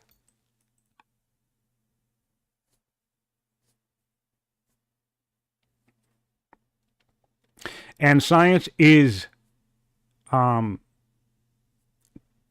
total research, but I think it's total research of finished texts. So, for example, I think, you know, right now, this 128 science, I don't think this counts for knowledge score. But once he finishes Phalanx, this 200 science for Phalanx is what's going to get measured. I believe that's how that works. I might be wrong about that, but I believe it's basically a combination of both technically how many techs you have, and then their total combined tech cost, right? So, yeah.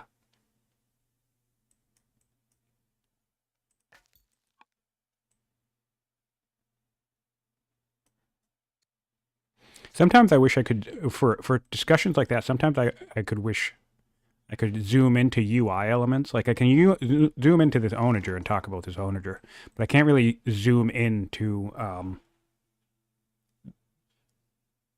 the technology card out there.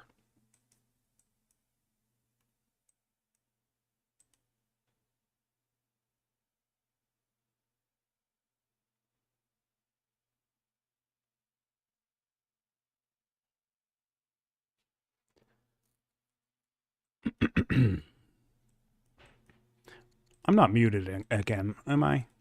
Okay, good.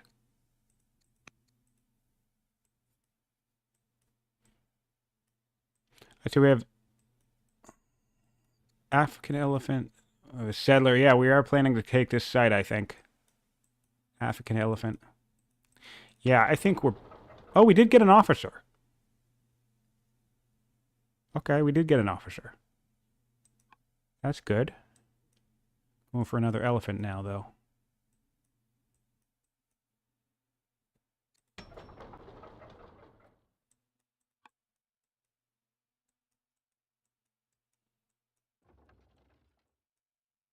All right, aggressive positioning of an owner. All right, so this is going to go back to what I was saying. If we're doing this, if Hazard is thinking, all right, I'm going to posture here, I'm going to make some type of play, then I think every single unit that's up here needs to be down here. Because this is the other way to think of it, right? Just imagine that their power score is actually 100% even, right? So both players are similar. If you...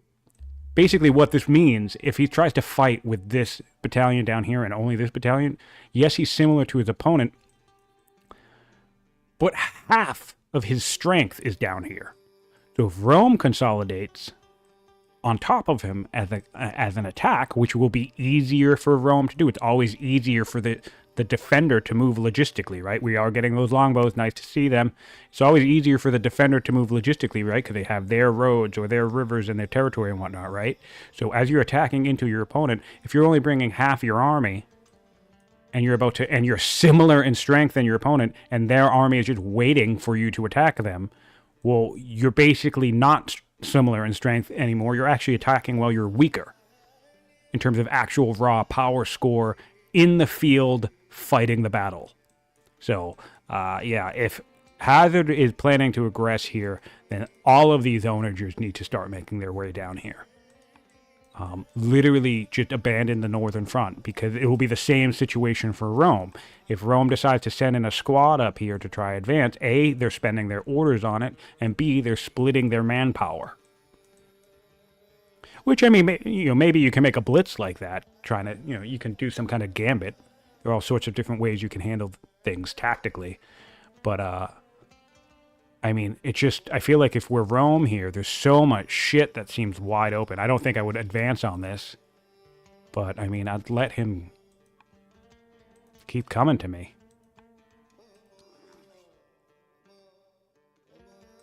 Although look at this. This camel launcher can do 7 damage to an onager, and there's this onager out here. I don't know why not that one. Probably family opinion.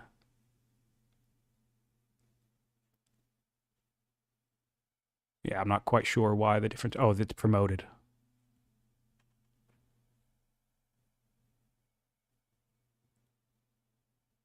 I'm actually not really sure the difference. But anyway, we can do 7 damage to this, so just a couple camel archers could come snipe some onagers.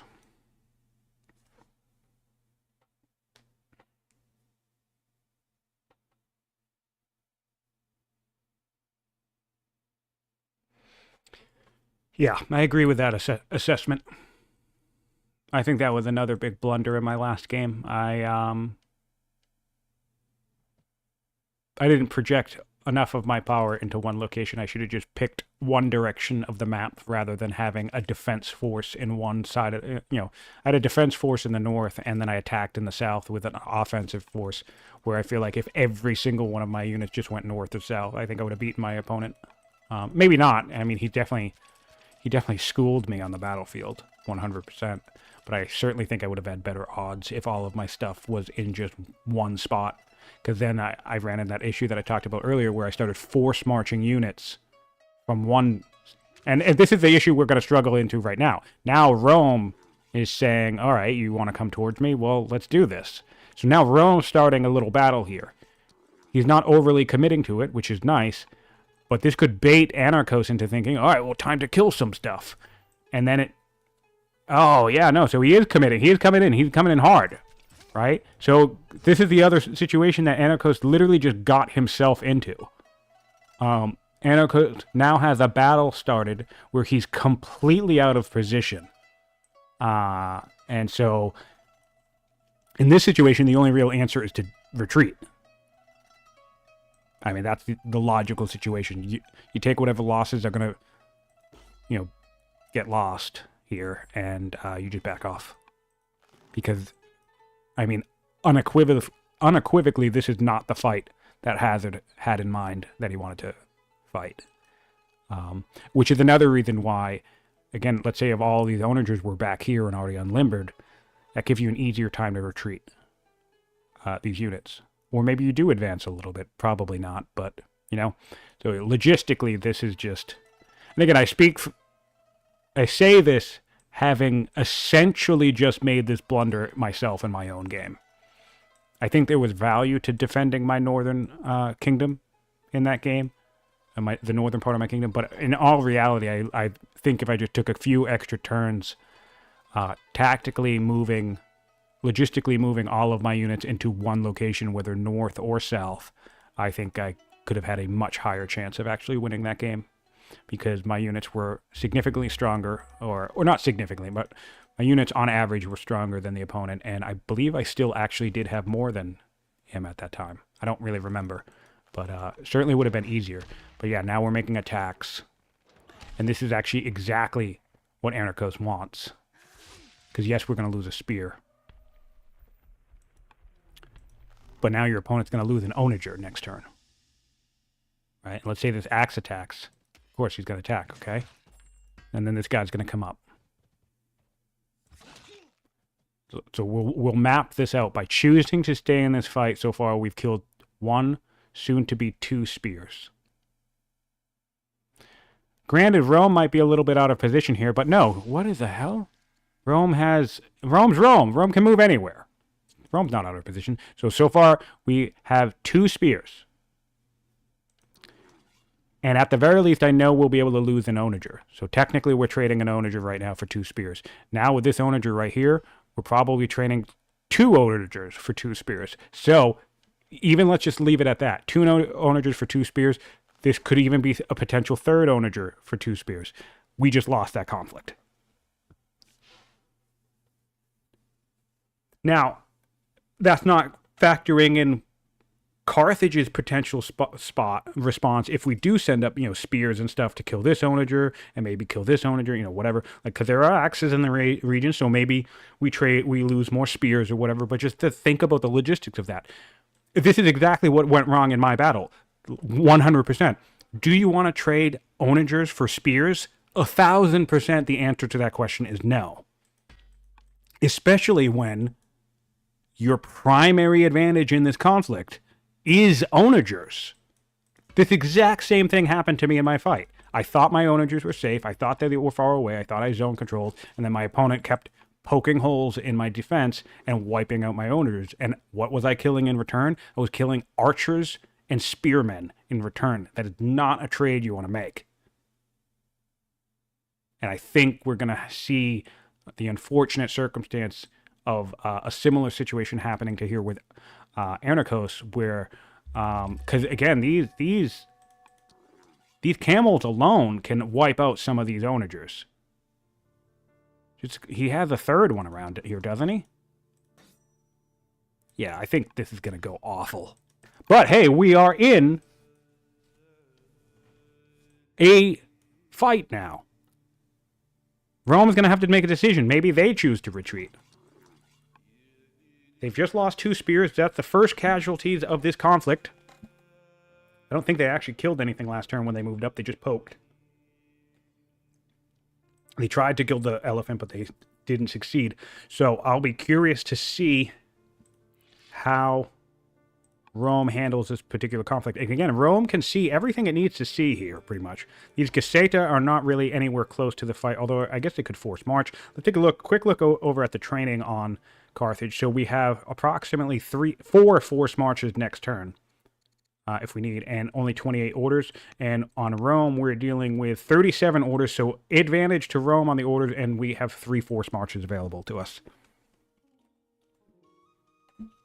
Yeah, I think there's a conflict that's going to go towards Rome, but it looks like, from what I can see with this Unlimber, it looks like we're going to maybe kick into a defensive position. I'd love to see some aggression here. I really don't know how aggressive Anarkos is as a player.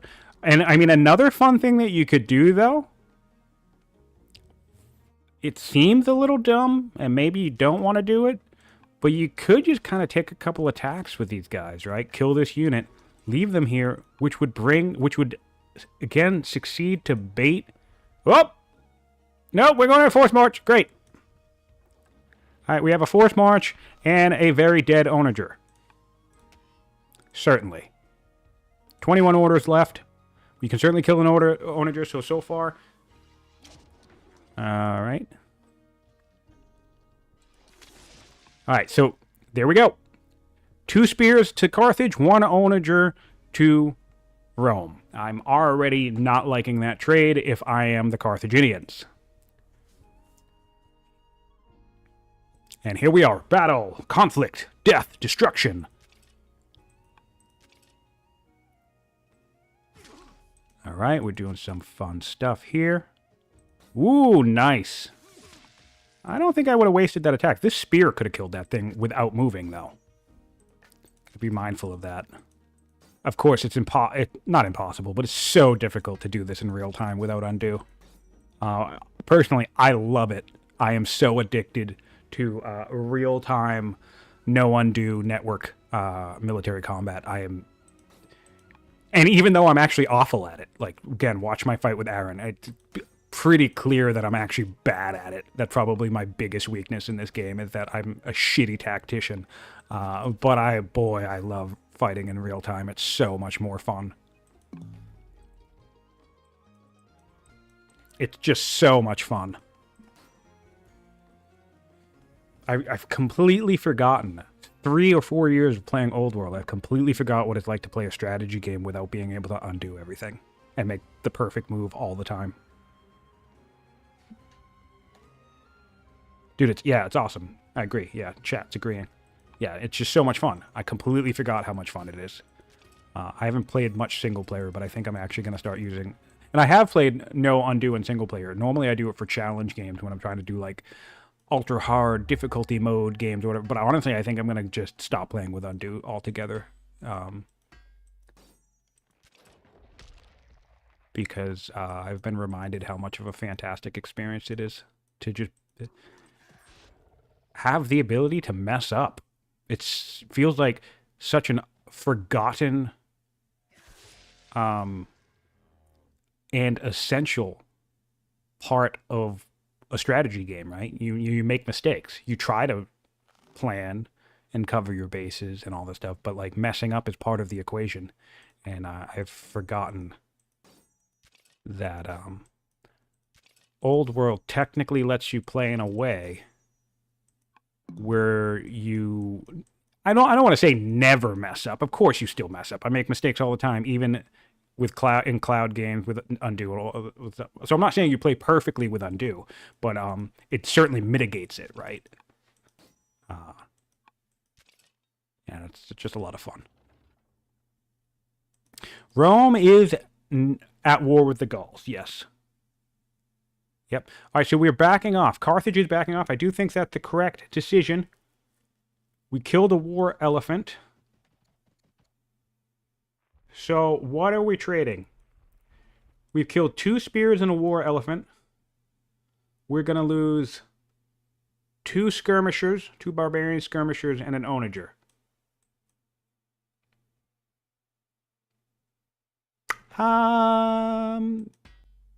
And maybe this guy. Okay, I don't think that's too bad. 2 skirmishers and an onager for 2 spears and an elephant. I actually think that does favor Carthage in terms of raw numbers. That's not bad. But Rome can decide to keep going. I don't think they want to. I think what you do in this situation is essentially do what Carthage just tried to do to you and bring these onagers up into the correct position and start posturing. I think Rome is in a position to aggress here. Order boost coming out next turn for Carthage, though. I'd be curious to see if he tries to do a big tactical reshuffling along his border, get his units down here consolidated. Would really be an excellent use of that border boost. Sorry, order boost.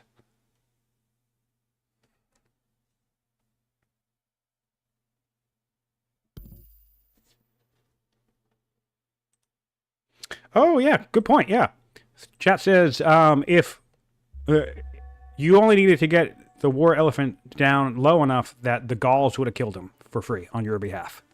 I don't remember when the Gauls actually attack, but so it could be a turn timer issue why that wouldn't be the case. I think the Gauls actually move after Rome does, so you probably had to do that anyway.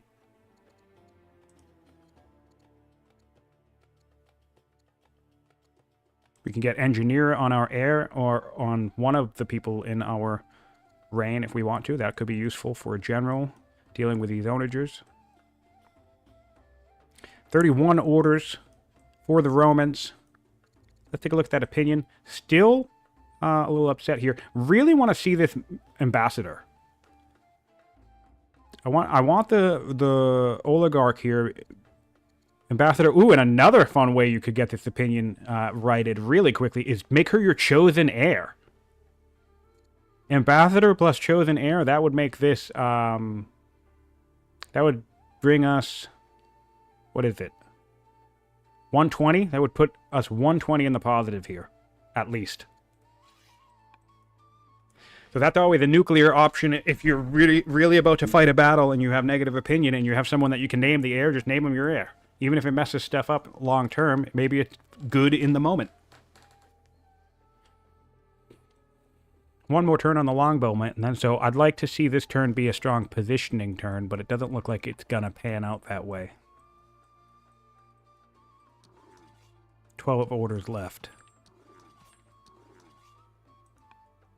What time do I have until the next match? I have 39 minutes to the next match.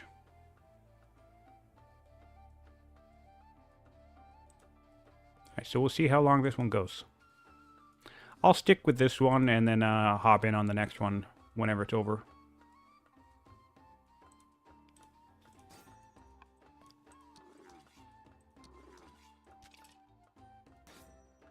Yeah, you could do a number on these things.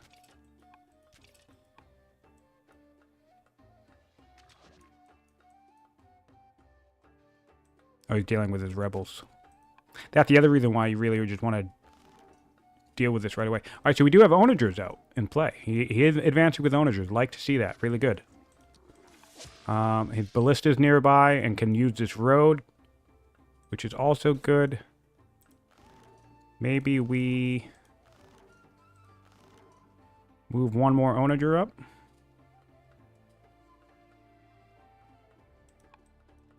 Okay. Nice. Some aggressive posturing. Do we have a settler coming online? Maybe transfer this to a settler. And is this autonomous? We have, oh, we have a Grand Vizier. Who's that Grand Vizier? Ooh, intelligent. Intelligent. Debauched isn't the best, though. You don't really want debauched everywhere at this stage. Yeah, the Gauls move after Rome, so Carthage did need to kill that elephant the difficult way.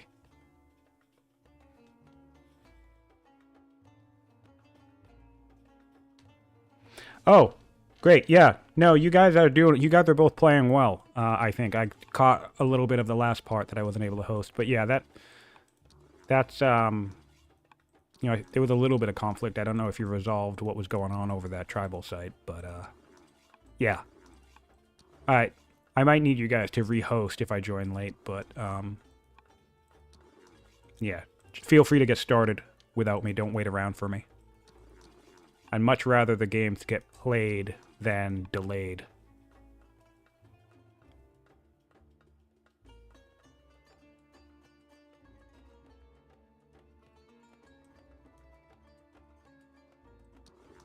Which player are you? Because your name doesn't match.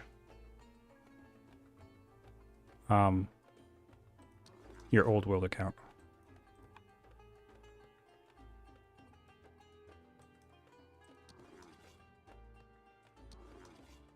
Oh, you're probably Blage, actually, now that I'm looking at your name.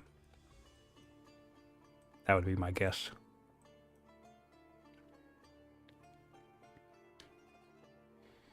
All right, a few more turns. We're going to be failing these legacies, which will get us a little bit of a legitimacy hit and a little bit more of an opinion hit. So really still not, like, we have a solution, at least a little bit of a solution to this opinion problem by naming her ambassador. Yeah, actually with the, I mean, I guess it would even out there. Naming her ambassador, though, and influence her would at the very least get us into upset.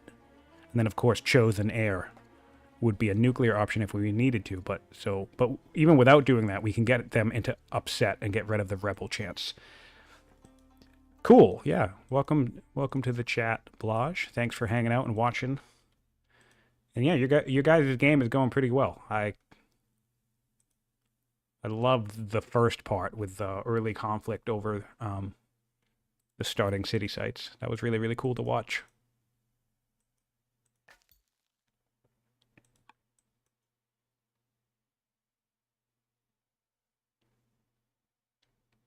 The truest nuclear option is shift-queuing festival. I mean, sort of. Not really, though, because let me give me a good example. Where's a good example? Wait, why is... Oh, debauched! That's why that's so high. Yeah, we have a debauched guy. That's why these are coming online. So this is not a clear picture of what I'm trying to demonstrate here. Because... they actually are... The discontent actually... Why am I doing this the dumb way? I'm just going to do it this way. Wasted time for no reason. Yeah. Yeah, maybe. I don't think festivals specifically, but that debauched situation, we have level 7, level 6 discontent. These next levels really shouldn't be coming on that quickly. They should be more like 20-ish turns. But that debauched is speeding things up. Because, don't forget, it's debauched from her being governor. So it's going to be that extra 4. So this is an extra 4 discontent, which is unfortunate. Looks like Hazard. Whoa, whoa, whoa, whoa. Flag on the field. Are you shitting me? Hazard, who's playing Carthage, just enlisted a tribal unit with his zealot ruler. I have to say, my friend, with great respect and humility, that was fucked up. I have to call that out. You just don't. You just don't. So, if you're watching this after the fact, Hazard, I appreciate you being here. Thanks for playing. Lovely to watch you play and play this game. But in the future, please, for the love of God, never enlist a tribal unit with your zealot. Like, ever. In any situation.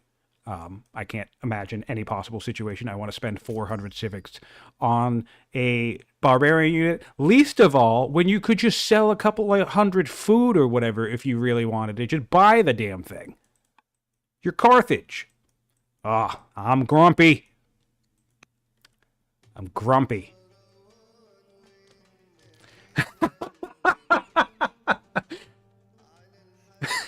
All right, fair point. Never mind. All's forgiven. Magnus says, Scion, he told us that would see something new. And you are correct. That's fine. Again, we're all saying this with love, Hazard. I don't want you to think we're just trolling you. And I want players to feel good about playing on stream. So that's just me being overly enthusiastic and passionate about the game. But yeah, just general tip. I don't think you should waste the 400 civics on the tribe. But, you know, you're doing good. 2-turn spoke wheel on the Romans. Finally getting around to that. Maybe we'll see some imprisonment happening if we need to. Or certainly opens up a chancellor position if we need to. We could also make this guy an ambassador to help with some family opinion as well. Yeah, so we can influence this guy. We can influence this girl. And we can make one of them ambassadors. And this negative opinion would go away.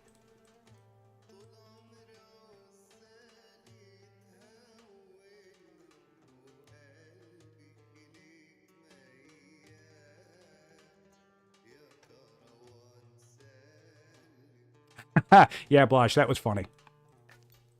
That was funny. But you know, it's things like that that make the game fun, I think. Certainly as a spectator. Because then we get to poke fun.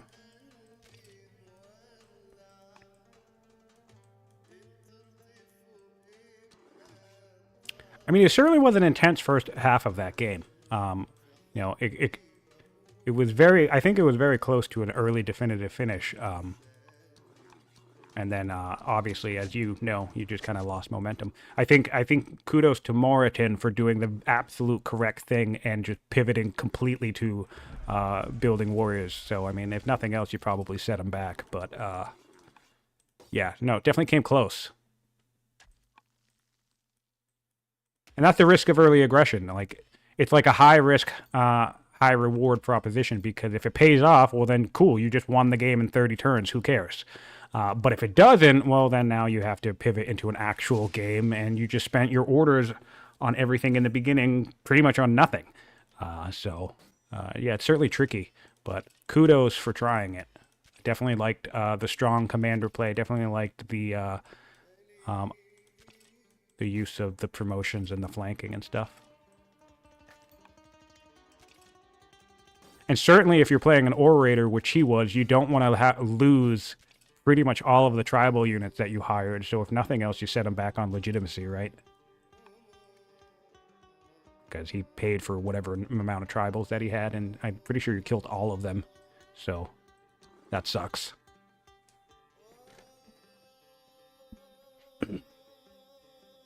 No, but it should be an interesting game. I'm looking forward to seeing how it pans out.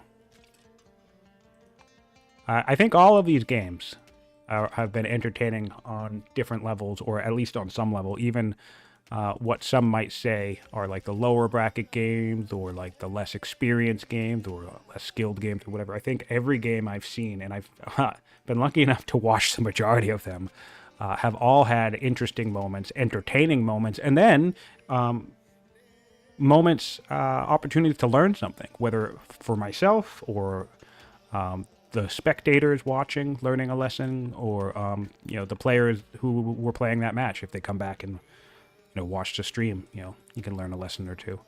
So it's just such a cool experience that we're all kind of just playing the game together.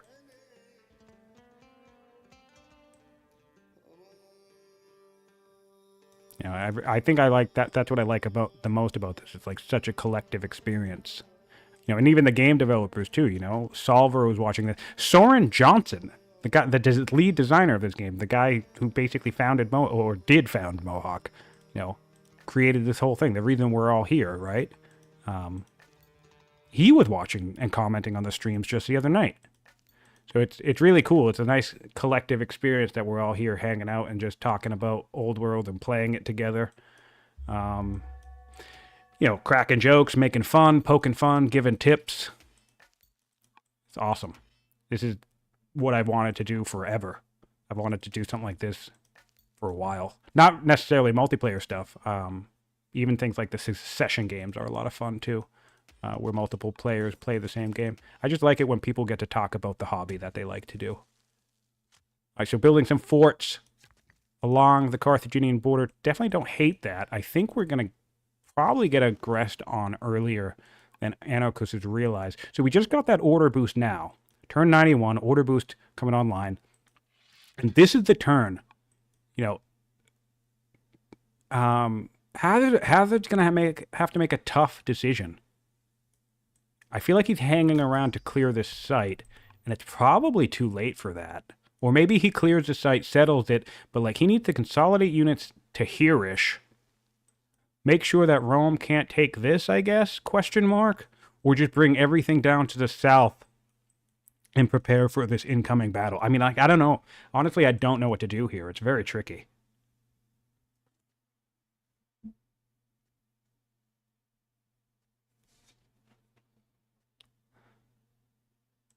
Yeah, imagine how it felt to lose a game while he was watching. It felt great. I was like, never mind. Yeah, it's funny.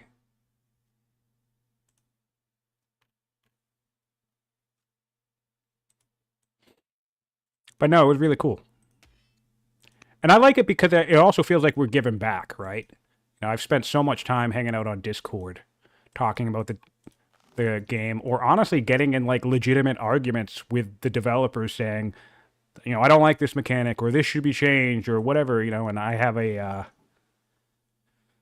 particular style about me that's just my passion comes across as, you know, anger or upset sometimes if we're on the opposite side of an agreement, of a disagreement. It's like, it's not that I'm actually angry, but, you know, I'm just very passionate about whatever it is I'm talking about.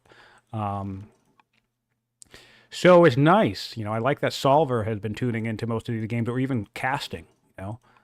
Fluffy Bunny has hosted a couple of these matches. Kitten has hosted a couple of these matches. I think other Mohawk game devs are thinking about hopping on and spectating and commentating as well, and that's just really cool to have everybody involved.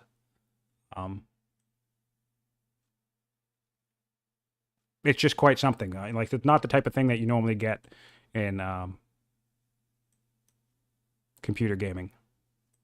It definitely, it just shows that it emphasizes for me that this is very much a game that is created and designed by strategy gamers who like strategy games, and they just want to play a fun, good strategy game, which I think puts them in the best position to really prioritize things like player feedback and, you know, I don't know, just making a good game. Hazard has gotten his food under control, so that tells me, did we get forestry and I didn't know about it? No, we don't have forestry yet. Did we get wood on... What is happening here? Oh, we're building the pyramids. Okay, interesting about this. I don't necessarily hate this. We're certainly not anywhere close to freaking land consolidation anytime soon. So once he's finished, this will be an extra 100 culture. So it will be an extra 4 turns worth of culture, shaving off at least 4 or 5 turns from our dip to legendary.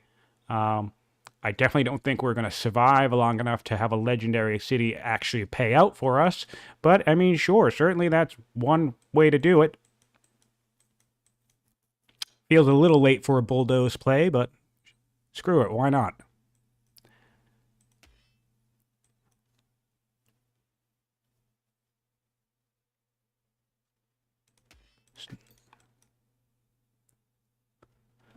Let me check on the chat for that other game, by the way. Oh, it looks like this one's about to end. I just seen something that Anarkos saying he's going to play for a few more turns, and in about 10 minutes or so. All right.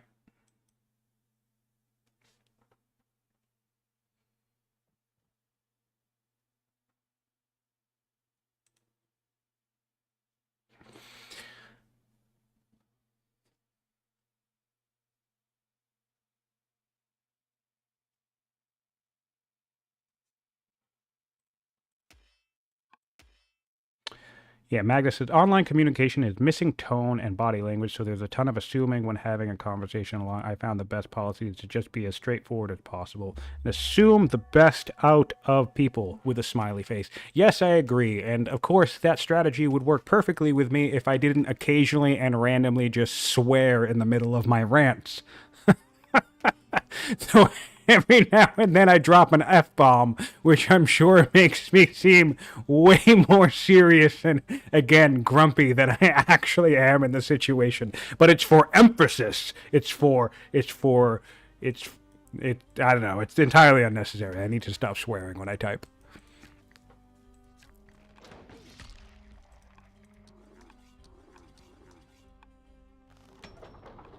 Interesting that we upgraded a conscript here. Feels a little bit much considering we have 1,000,000 spears in the region. And dear God, fix your champion opinion. There's another rebel. It's literally 2 button presses away. Just press the buttons.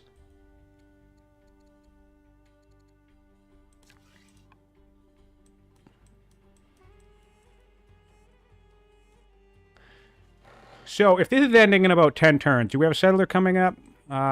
We do. 5 turns. It's probably ending in about 5 turns, actually, if we only have 10 minutes. Or maybe even less, because a minute takes like 5 minutes. Sorry, a turn takes like 5 minutes anyway. So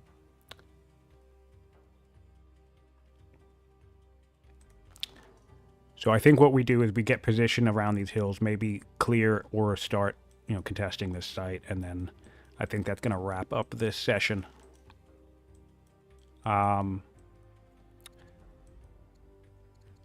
Let's take a look at the power score now going into this conflict. Yeah, slight dip from both players, but Rome is still climbing now. 2,200 to 1,700, and again, still about... Well, we just lost 2 or 3 tribals units, so we're probably looking at about 7 tribal units in Carthage now. 1, 2, 3, 4, 5, 6, 7. 7 that I can see. Maybe 8.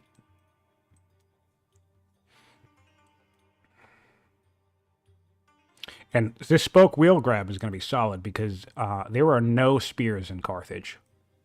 So if Rome brings up a couple of routers, Carthage is completely screwed. But there's 1 spear.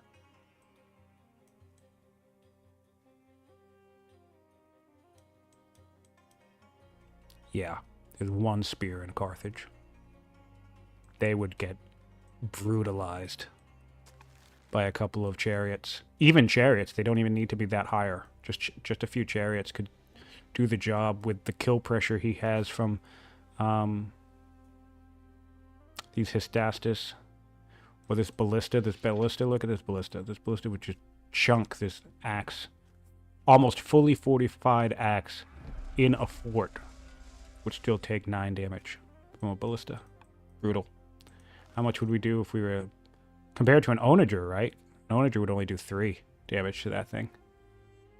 Ballista, and that just goes to show the power of ballista, right? Onager will do 3 damage to a nearly fully fortified axe in a fort. 3. Compared to a ballista, which will do 9. That's 3 times as much damage as the other siege weapon. Onagers are good, right? But man, ballistas are freaking devastating to infantry. They're so brutal. And, I mean, there's enough arid around here that's some decent positioning from... Oh, man, dude. Look at this. Look at all the damage. Let me grab him. Look at all the damage a camel can do to these onagers over here. This is just 1 camel. You just get yourself a camel strike force. Strike force camel. And just come in here and just obliterate all this. Doesn't even matter if all the camels lose. That relieves you of the onager pressure. Trading camels for onagers. And GG question mark? Camel strike force. Yeah, I like the idea of a warlike like diplomat. I think if anybody is going to make it work, like you said, it's going to be Carthage. And mostly the main reason for that is because you need a diplomat for the whole thing to pay off. You need a very quick diplomat. So maybe Babylon could work too, because you could get to aristocracy really quick. Just do divination and aristocracy right away. Babylonian diplomat. Certainly risky, though. Certainly risky. Your opinion would be fine. Your family opinion would be good. I like the idea of warlike. You probably want to do something growth-oriented, though. Affable, that would actually, affable Babylonian diplomat would make sense because, oh no, because then the thing is you need gold, right? Because you need gold to settle the tribal sites if you're looking to expand that way. And you certainly don't want to be in a dual square map, I don't think. Maybe you want to do it on a tiny one so you make sure you have enough tribes. I know, tricky. Diplomat's tricky to make work as an opener for a duel. We did see one game where somebody got a diplomat heir and then actually used it to get an alliance, and that worked out pretty okay. That player did end up losing that match ultimately, but still, it was a nice move at the time. It was pretty neat to see.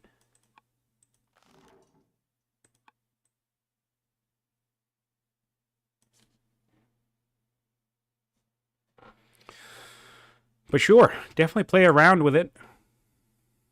If nothing else, in a practice match. Nothing wrong with getting silly. If you lose, you lose. Who cares? Only way to figure out what works is to try what works.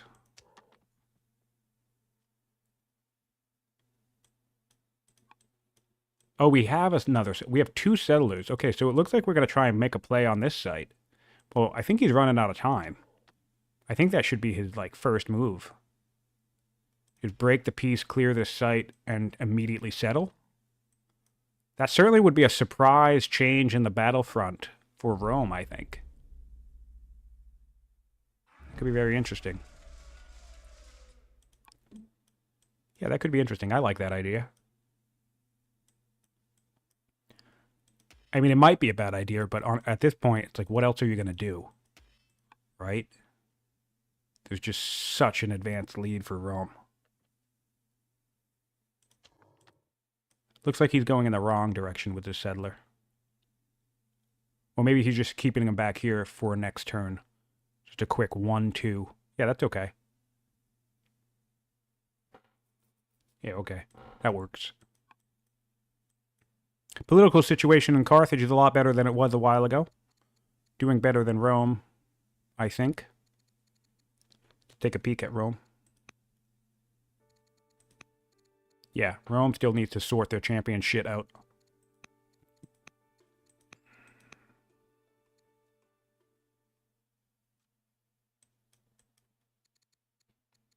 Yeah, the gardeners are insane science.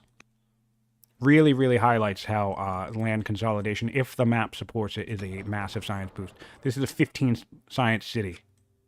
And literally it just has 2 gardeners and a rancher. Like, what? Of course, a decent governor. 5 similar from that. But 2 gardeners, a rancher, and a governor, and you have 15 science from a city. That's incredible. 2 other groves as well. Right, so there's 4 groves in the city. Look down here. This is going to be a bunch of woodcutters too, right? So we have a gardener.